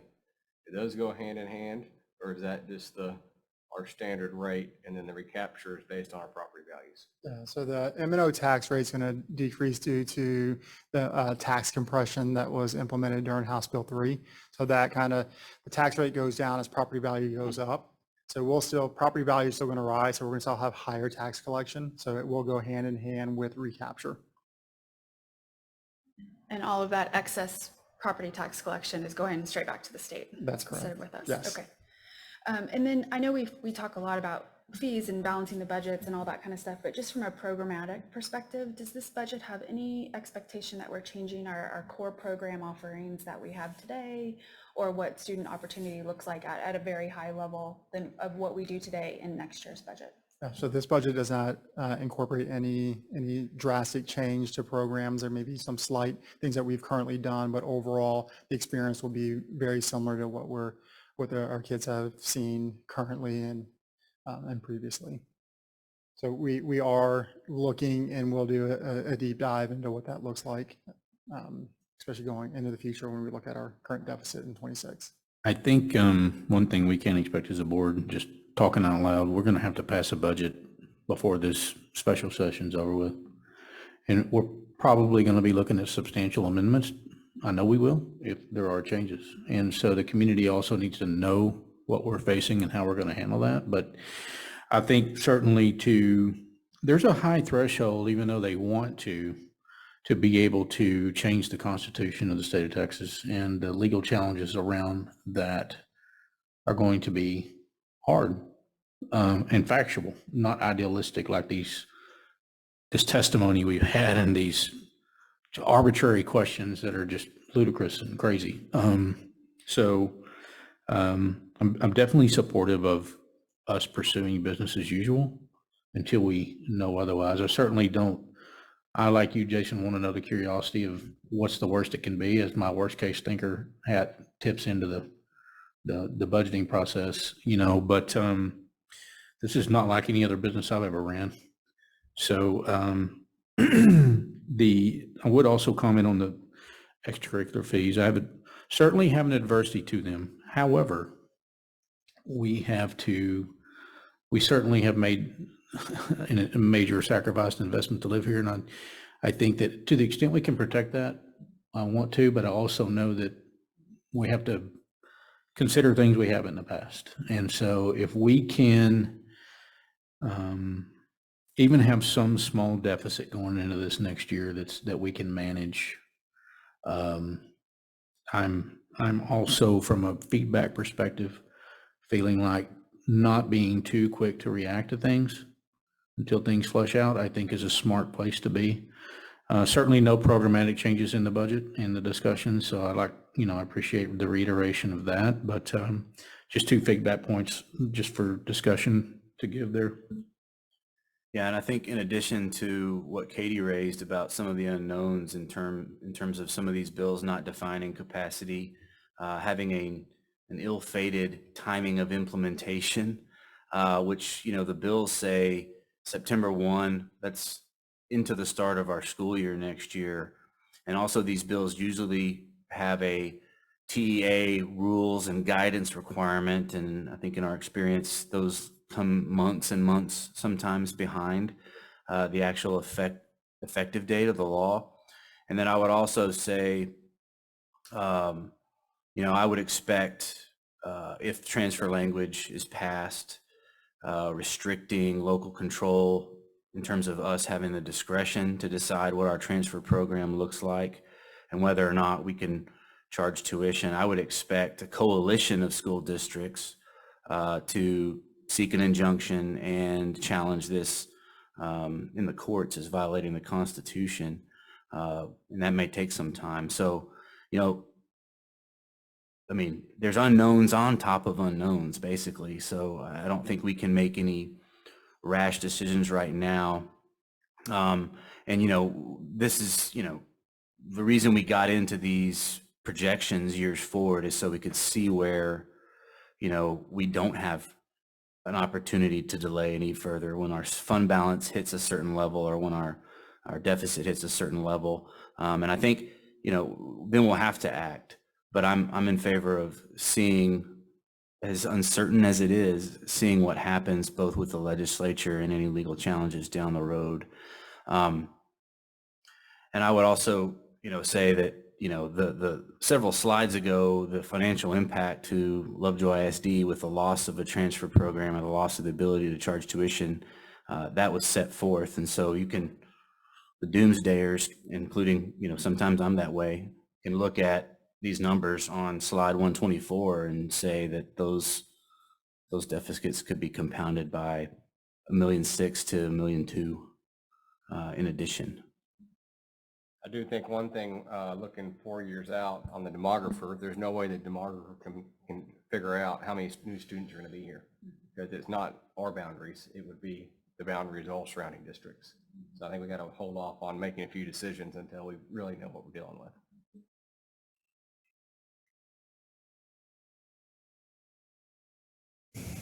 Good feedback. Any other comments? Just appreciate you calling out that 1814, the legislation. That's one thing that we missed during the legislative update. That would completely take away our ability to control our own debt balance and manage it efficiently and pay it down and save this community interest. And so it's just another way of it's a, death by 1,000 cuts, basically, to take away local control and the impact of 7 elected members of this community.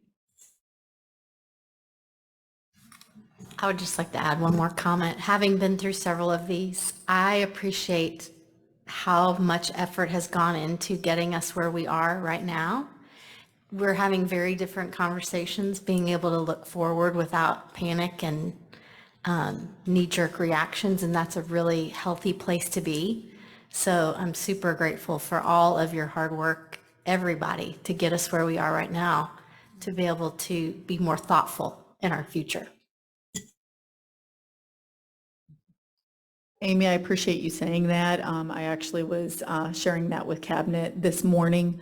The amount of work behind the scenes for our leadership, which very much includes our principals and really all of our staff and teachers, the amount of flexibility that they've had to have. And we know some of the very difficult decisions that we've had to make have had they've had real impact on people, whether that be staff, parents, students. We always want to be mindful and understand that impact, but I appreciate the proactivity of the team and the way that they have collaborated in order to put us in the best possible position at this point in time.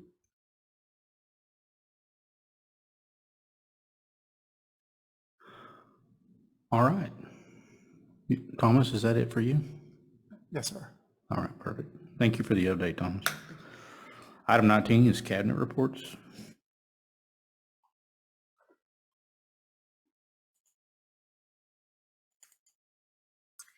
Good evening. I have some really fun stuff to share tonight. If you ever just want to find a happy place, just walk down the hall here to the Child Development Center. We have just some amazing staff members and great kiddos, and I just wanted to give you an update on what's been happening and what we were looking forward to for the 23-24 school year. We are going to be, with our enrollment, we are going to be adding an additional section of pre-kindergarten 4. We've had an increased interest for next year, and so there will be 3 classrooms, pre-kindergarten 4, and we are also going to have our teachers. Our teachers are certified in early childhood, but we're also asking them to complete their special education certification, or the new ones that we're hiring are duly certified. And that is a way that we can kind of streamline some services, that we can serve them in the general education setting with the teacher being duly certified. So we're excited about that. And then we have right now 1 section of pre-kindergarten 3. We've started a wait list for our 2nd section. And we are also going to have a dual certified teacher in that classroom as well too, so that they can serve our ECSE kids as well as our 3- and 4-year-olds too. So, and just a reminder that we are going to be phasing out our infant through 18-month child care. And recall from the 21-22 school year, we did share that was a program that was incurring significant costs for the district. So we finished out the year with our current infants, or where they were aging out, so that they're able just to transition into our 2-year program, 18 to 24 months and up. So that's the plan for next year. Also, we hosted, as you recall, we also are going to be partnering with Alphabest Education. We hosted an open house last week, and they were set up down here, and there were actual stations that our kids and families could go through, and Ms. Perkins and I were standing at the door as people were leaving, and they were very excited about what this program can bring for our childcare programs and for after school. And then hopefully in the future, we can do it during the summer months too. And we are going to be offering this on our teacher planning days for families that need childcare for a full day as well.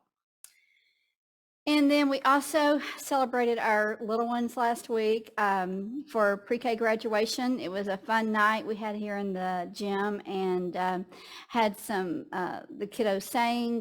They were super excited. And at the end, I wish I'd gotten a photo of this, but they threw their hats up just like we do at our high school graduation. So I'll be sure next year and have some pictures, but I think our families and our kiddos had a great time. So. And then I just want to give a shout out to Amanda Puckett and Aaron Perkins. They have done an extraordinary job this year with the early childhood programming and the leadership that they have done and led. It's incredible. And I do think that that's why we're seeing some growth with the program of what they are bringing forward and bringing the community in. So that's what I have to share. So thank you.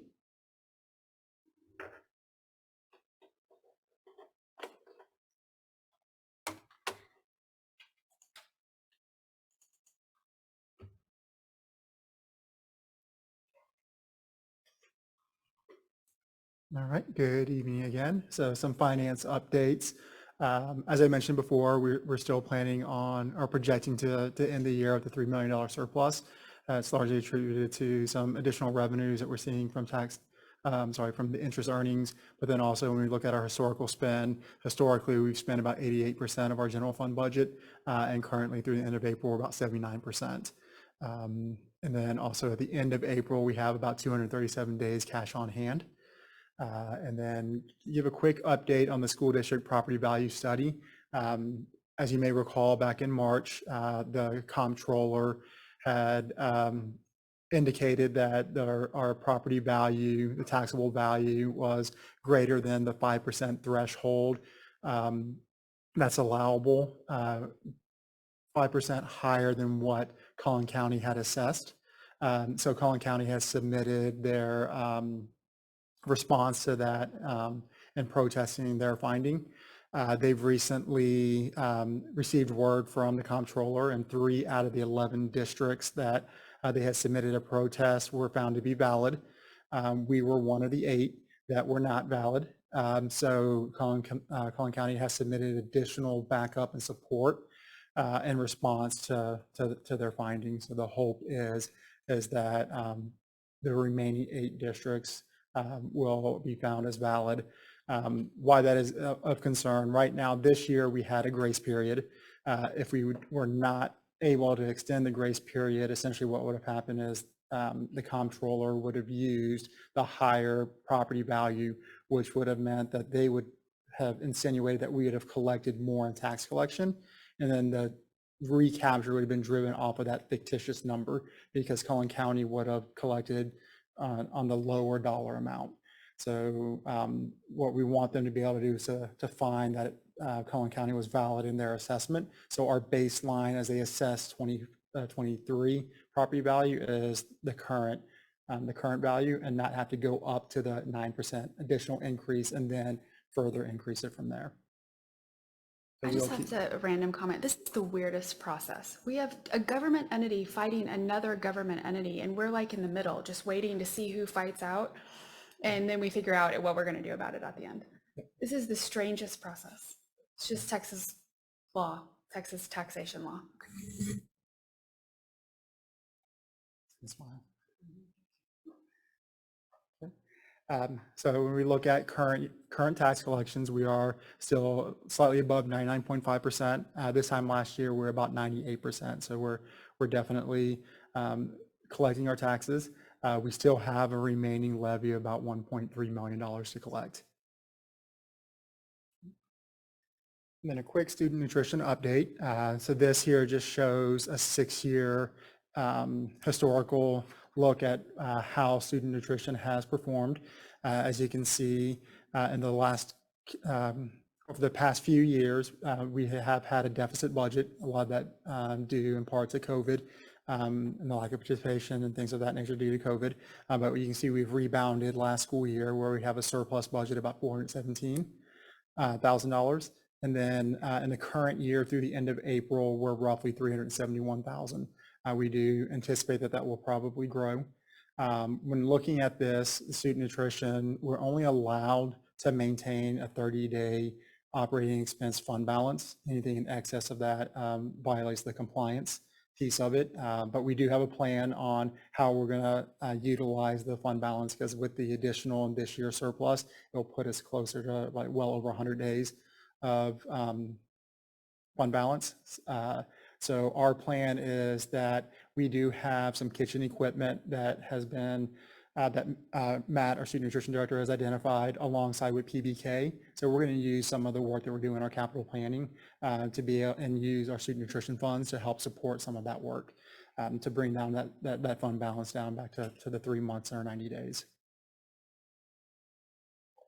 And then just kind of an outlook of this year, when we look at our revenue, 90% of our revenue generated from student nutrition is from the sales and then the local sales directly to the students. And then we do have some federal reimbursement that we receive, but very minimal. And then the other component is just grant funds that we received through the state. We captured a $42,000 grant and rebates, and then there's also some vending commission in there. But then when we look at our expenditures, 50% of our expenditures is roughly payroll, and 42.9 is actual food costs, which is in line with kind of the industry standards. And then we have some highlights for student nutrition. Again, we received that $42,000 TDA supply chain grant, which was mainly focused on purchasing minimally processed foods such as fruits, vegetables, milk, cheese, and grains. And then this school year at Hart and Puster, we prepared and delivered over 785 classroom birthday treat boxes. And then to celebrate the child nutrition staff, we did a little school lunch hero day on May 5th.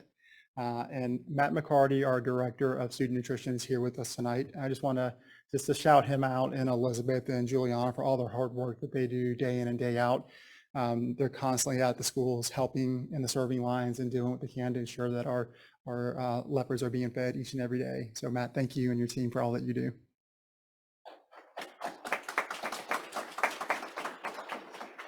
I had a question about the nutrition. I know last year we had really high participation with the federal program. Have you seen any drop off in participation?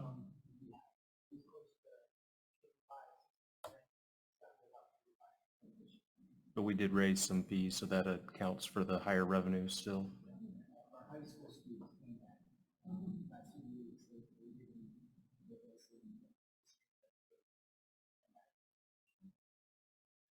And then are we still getting some savings from unfilled positions, or is that mostly resolved?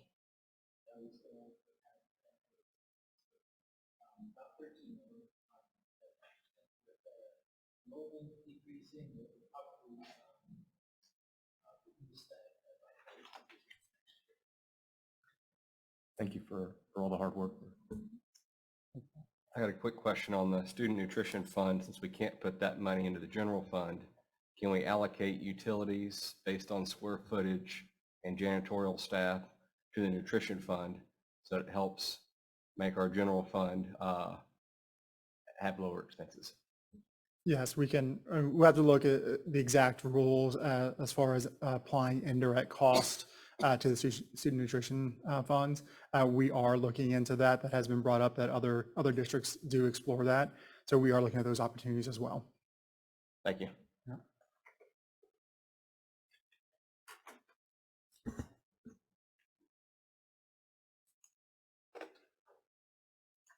I am just glad I'm not in finance after listening to all of that. Very impressive, Thomas. Okay, I'm here to give our Human Resources and Communications Cabinet report. This past last week, we recognized guest educators. It was very much a fun day. Went out and hit every campus looking at guest educators that had subbed over 92 days in the district. If y'all recall, we had some back in September. Y'all did some some work, and we talked about increasing our special education classes, and so you passed a little bit of a raise for our guest educators that they would attend one day of training. We paid them for that day. Then we would increase their daily rate if they accepted a position and a special education assignment, either a teacher or an aide for this past year. And we did increase a little bit from 61 to 68%. So our campus principals back there were very pleased with that, and we're going to continue to work with that. I did want to point out that Alice Bassler, she was a substitute that was with us quite a bit. She hit every campus, including the LCDC, and she was both an aide position, a special ed aide position, a teaching position, had a wonderful attitude, and was a great day to celebrate her when she was out at Hart when we went to visit her that day. We also talked about some of the training that we did. We did security training. 52 of our 124 guest educators were here in person for security training. We also do some online training there. They're required to get that. 35 attended the special education one-day training, and 16 did Stop the Bleed. So we definitely want to increase those numbers last year. We found that if we bring them here in person, we spend some time with them, they're more engaged, and they're more apt to sub for us. So we definitely want to keep those relationships open and keep them coming back to us. As far as fill rates, absences, and these are one thing I want to be careful about. These are requests. So some of these requests may be half a day, some may be a full day. So don't think it's like one day absence. It's just requests. We had a fill rate for absence 72%, vacancies about 77%, which was pretty good, and total was 73% for fill rates. So definitely slowly increasing back from the 50s and 60s that we experienced during COVID and some of those times, but it's definitely a priority in our HR department. We also looked at per campus, and Willow Springs had the highest, 84%, followed by Puster, Sloan Creek, and Hart. High school, one thing that's very difficult is we have a lot of coaches at the high school, and fine arts and a lot of events and those types of things that we need subs. And so it's a little bit more challenging, but we find that if you sub at the high school, you pretty much stay at the high school. And Deborah out there has helped us out filling those subs and taking care of them. I also wanted to point out that Diane Knack had the most sub days. She did 149 days of subbing this past year, and that was just till last Thursday, May 16th. So she was still subbing this week. So we know that she's well above that, 150. So we recognized her as the most, and Jeanette there with us from Sloan Creek. Total, we have 128 total guest educators in LISD. 124 of them worked at least one day. Most of them worked more than 30 days. We had 13 guest educators substitute over 90, it's actually 92 days. And of course, one guest educator at all 6 locations and multiple positions. So we were definitely celebrating that. Tonight's kind of a great night of celebrations in HR with Teacher of the Year and guest educators, so very pleased. Questions for me? We're determined next year we're going to have at least 150, so that's our goal.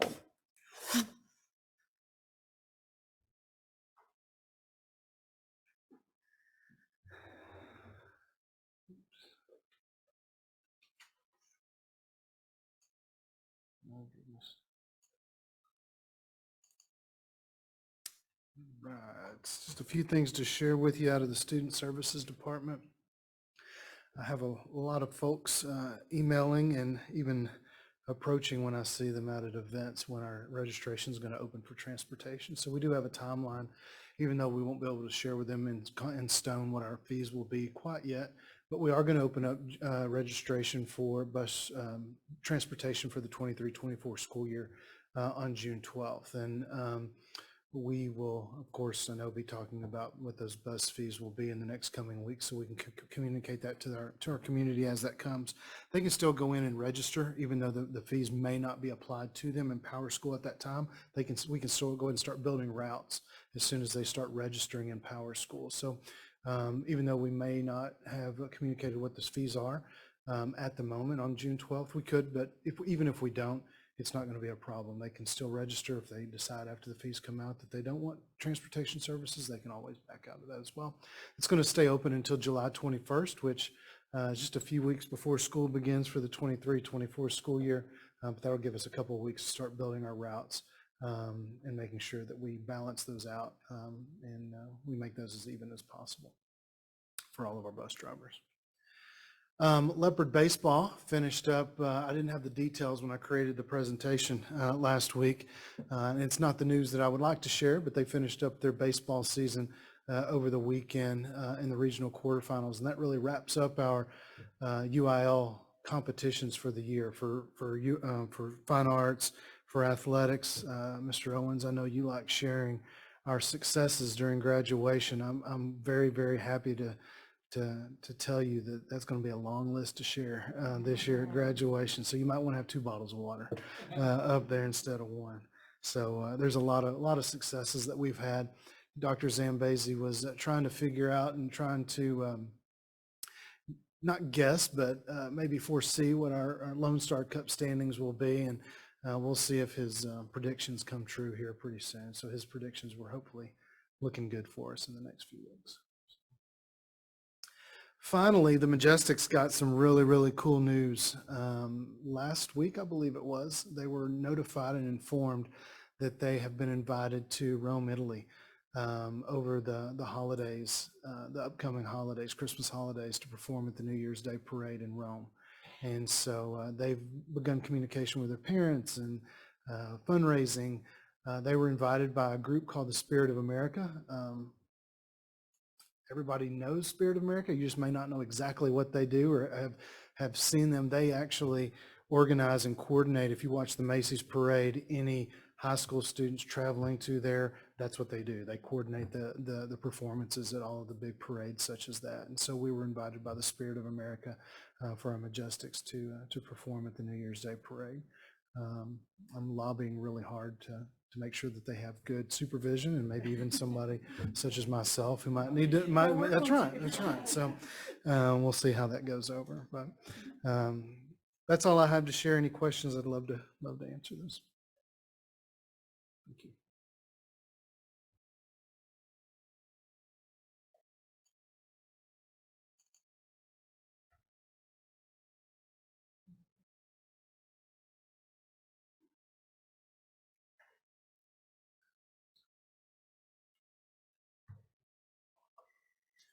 Good evening.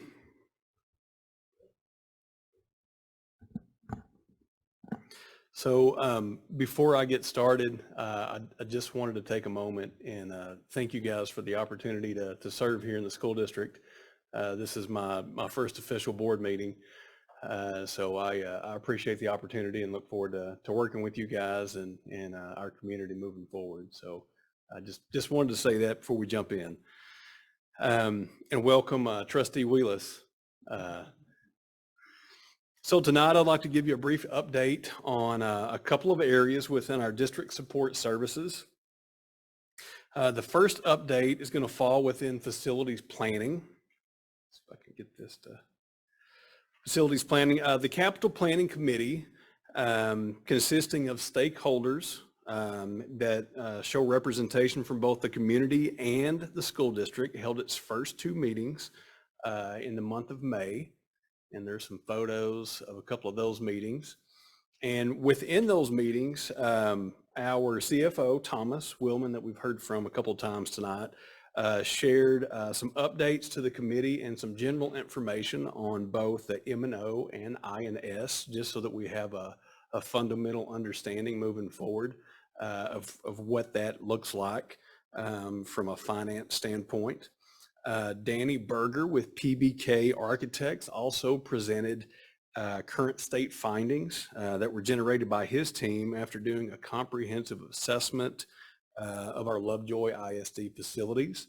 And we will dive in deeper to that as we continue our work in the fall once school resumes. The second update that I have for you guys tonight falls within the scope of our safety and security here in the district. Put those in there. So Texas Education Code requires districts to to complete safety and security audits of their facilities at least once every 3 years. We're on year 3. And so in accordance with procedures developed by the Texas School Safety Center, we've got to get that work done. Those audits actually started this month. The teams that are going out, Casey Littlefield has been heading that work up along with our campus administrators. We have parents involved. We have teachers that we talk to and interview. Our custodial staff is represented as well. And so we have an instrument that we go through. And right now, while we're in that transition, Mr. Parker has been kind enough to also help guide us through that process. But we'll have a comprehensive audit report that we'll put together and we will present to the board in early fall. Once that's presented to the board, we'll also submit that off prior to September 15th to TEA for their review. And then the very last update I wanted to share, back in March, you guys authorized a purchase of a maintenance van. And I know that can seem simple, but that's a big part of, or a big instrument in the work that our maintenance and facilities crews do around the district. That was authorized back in March, and it was received about a week and a half ago. So there's just a shot of an extremely thankful and happy team member over in maintenance. Just wanted to share that with you guys. Any questions that I can answer for you? Welcome to the team. I appreciate it. I appreciate it. Okay. Thank you. All right, Ms. Cordell. Good evening. It has been a busy couple of weeks as we approach the end of the school year. I can't believe that today is our last Monday of the school year and that we have graduation on Saturday. We are finishing strong and fun.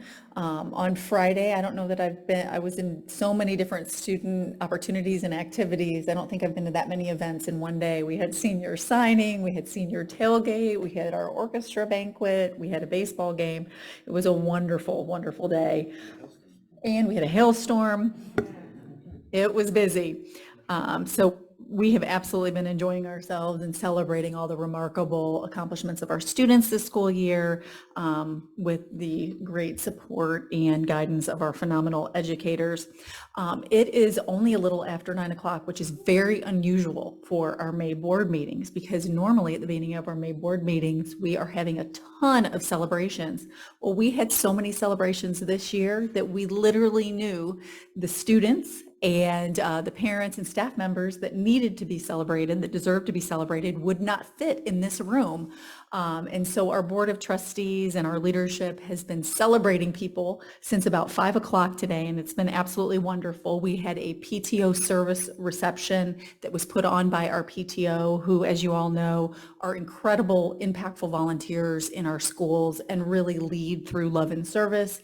And they recognize the people doing this incredible work. They recognize other people within our school district, both staff and parents, who are also loving our kids and our team through these acts of service and volunteerism. And we were so grateful to have that opportunity to really celebrate our Lovejoy culture. And then we also had a student recognition this evening where we recognized so many robotics students for getting to participate in Globals. And I had the opportunity to go to Globals competition for the first time this year because it was in Dallas when our students were there. I can tell you I was completely overwhelmed because I had no idea it would be so massive. It was absolutely incredible. I've never seen anything like it. Took me a while to orient myself.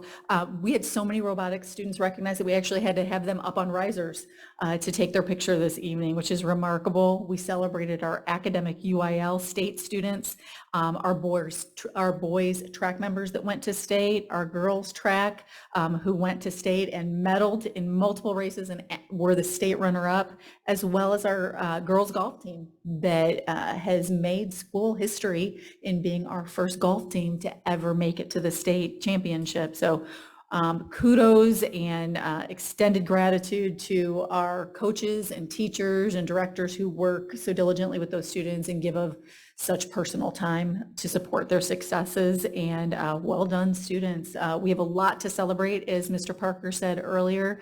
I hope Mr. Owens is prepared. The list is extensive, and we're just so excited about the work and the growth all of our students have had this school year. Feeling a little pressure. I know. I did that one time. All right, item 21, public comments related to non-agenda items. Yes, good evening. We do have one public comment this evening. His name is Mr. Andrew Palmer. Are you here? And before we get started here, I will read just a quick note regarding public comment. Before you get started, just keep in mind you do have 3 minutes to speak. And so if you don't mind, I'm just going to go ahead and just read our procedures in case you haven't already. The Board of Trustees encourages public comment. All public comment at a meeting other than a regular scheduled meeting should be limited to agenda items posted for the meeting. In this case, it's a non-agenda item. By signing up to provide public comment at a board meeting, you're acknowledging and accepting the procedures for public comment available online at lovejoyisd.net.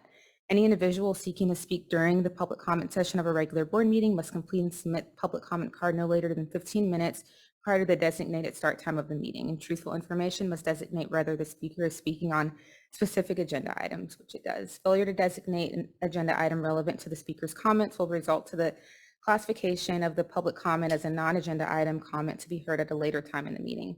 Public comment cards are only applicable to the meeting in which they are completed and submitted by the established deadline.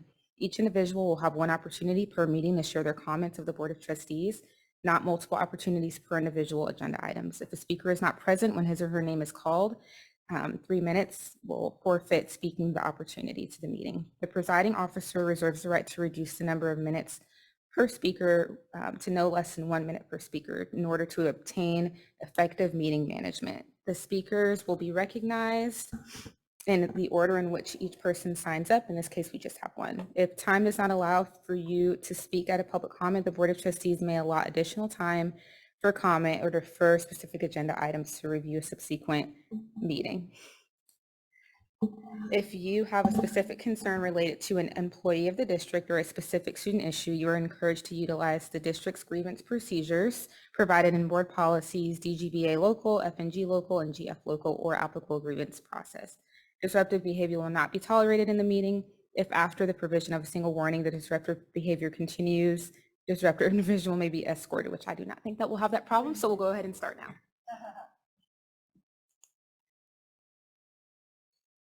And this is regarding the ROTC program. Been sitting in ROTC program at Lovejoy High School, ma'am. Yes, thank you. Okay, you may begin. Good afternoon, or good evening, Board of Trustees. My presentation or proposal is that we set up a ROTC program at Lovejoy High School. A ROTC program is a Junior Reserve Officer Training Corps. It is a military-focused based installation which values values such as leadership, discipline, determination, responsibility, and physical fitness amongst teens like myself and my friend here. It is described as described by the Department of Defense as a program that prepares high schoolers, students to take on leadership roles, making them more aware of their rights, responsibilities, and privileges as American citizens. And these programs can be found all over high schools throughout the U.S., and they're actually growing to be more common throughout many high schools. First off, why I believe Lovejoy should have a JROTC. It is an extremely just great program to have, especially for students who are interested in possible military or occupations. Sorry, excuse me. But such abilities can help students, or such advancements or abilities that students will gain through this is leadership, discipline, selfless service, community service, teamwork, confidence, respect, and a different form of education that they may not have in their everyday classes. Being in JROTC and similar programs can give a different kind of education, as I stated, giving them more hands-on and also with hands-on education with military drill and ceremony, team bonding activities, and physical fitness. When it comes down to which branch of a JROTC you prefer, there are four main ones, being Navy, Marine Corps, Army, and Air Force. All these are a little different, but hold a very similar values and mission. Starting off with Marine Corps JROTC, their mission is to develop character and citizenship in young Americans. They want to give students an appreciation for their origin and advancements and responsibility of citizenship, promote in students the understanding for the need of application of national security, a sense of pride and discipline and and an understanding of leadership and leadership skills and the advantages of citizenship. Next, the Army JROTC mission is to motivate young people to be better citizens, and it's to prepare students and envision themselves be one day be a part of the United States military, more specifically for the Army. With this program, students will be given certain disciplines that will be applied throughout different areas in their learning and growth. Not only will be certain teachings be given to them, the program to become functional and better individuals in the community that they inhabit. Next is the Air Force JROTC. This mission has more than 850 Air Force JROTCs in high schools throughout the U.S.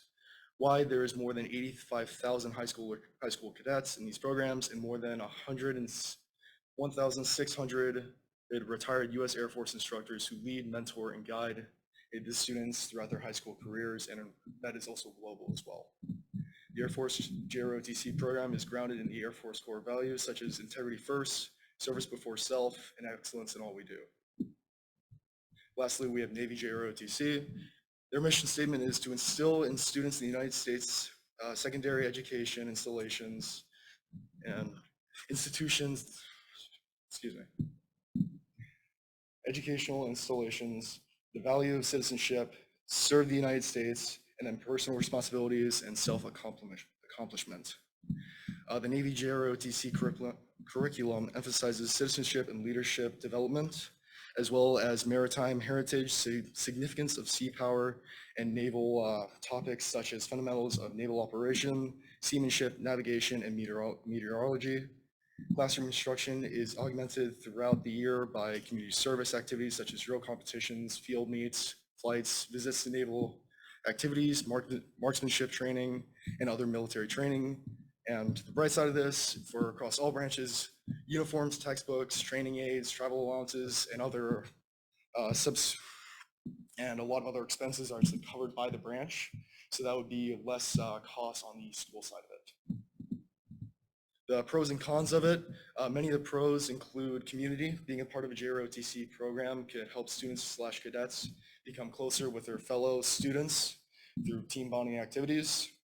Character building, students will be taught the values of respect, discipline, responsibility, determination, many other great values that is essential for day-to-day life, and also representing Lovejoy to be a great school. Confidence, JROTC programs can help students be more confident in such things as public speaking, physical training, drill and ceremony, and classwork, and many more beyond that. It also provides a military service and community service opportunity for students who may find a intriguing or who may want to enlist in the military or join the military after high school.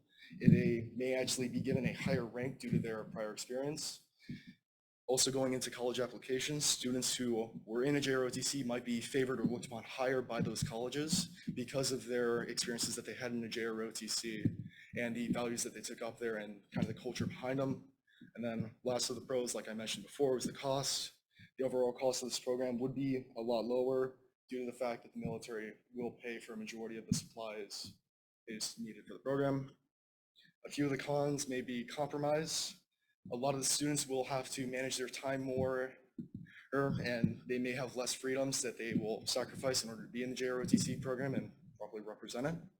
And then lastly is responsibilities, which could be thrown either way, is students in this kind of program will be held to a higher standard to represent the culture of a JROTC and the military that it's representing along with the school, which to be honest, I think is a great thing to be, because if you're held at a higher standard, that's going to portray a lot, just a great culture, and more people are going to want to join it and be like you.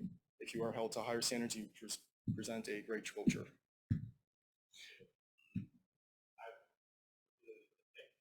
Yes, sir. Sorry.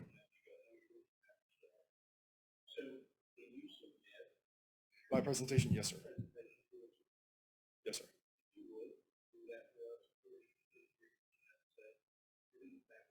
Thank you, sir. I understand, yeah. I understand, sir. Thank you. Thank you. Yes, sir. I will. Yes, sir. Where would you like me to present this? Or Andrew, you're welcome to email me. I have your email, so I'll go ahead and email you, and that way you have mine, and we can get that for you, and I'll send it to the Board of Trustees. Thank you, ma'am. I will Okay? send you my presentation. Thank you so much. Thank you.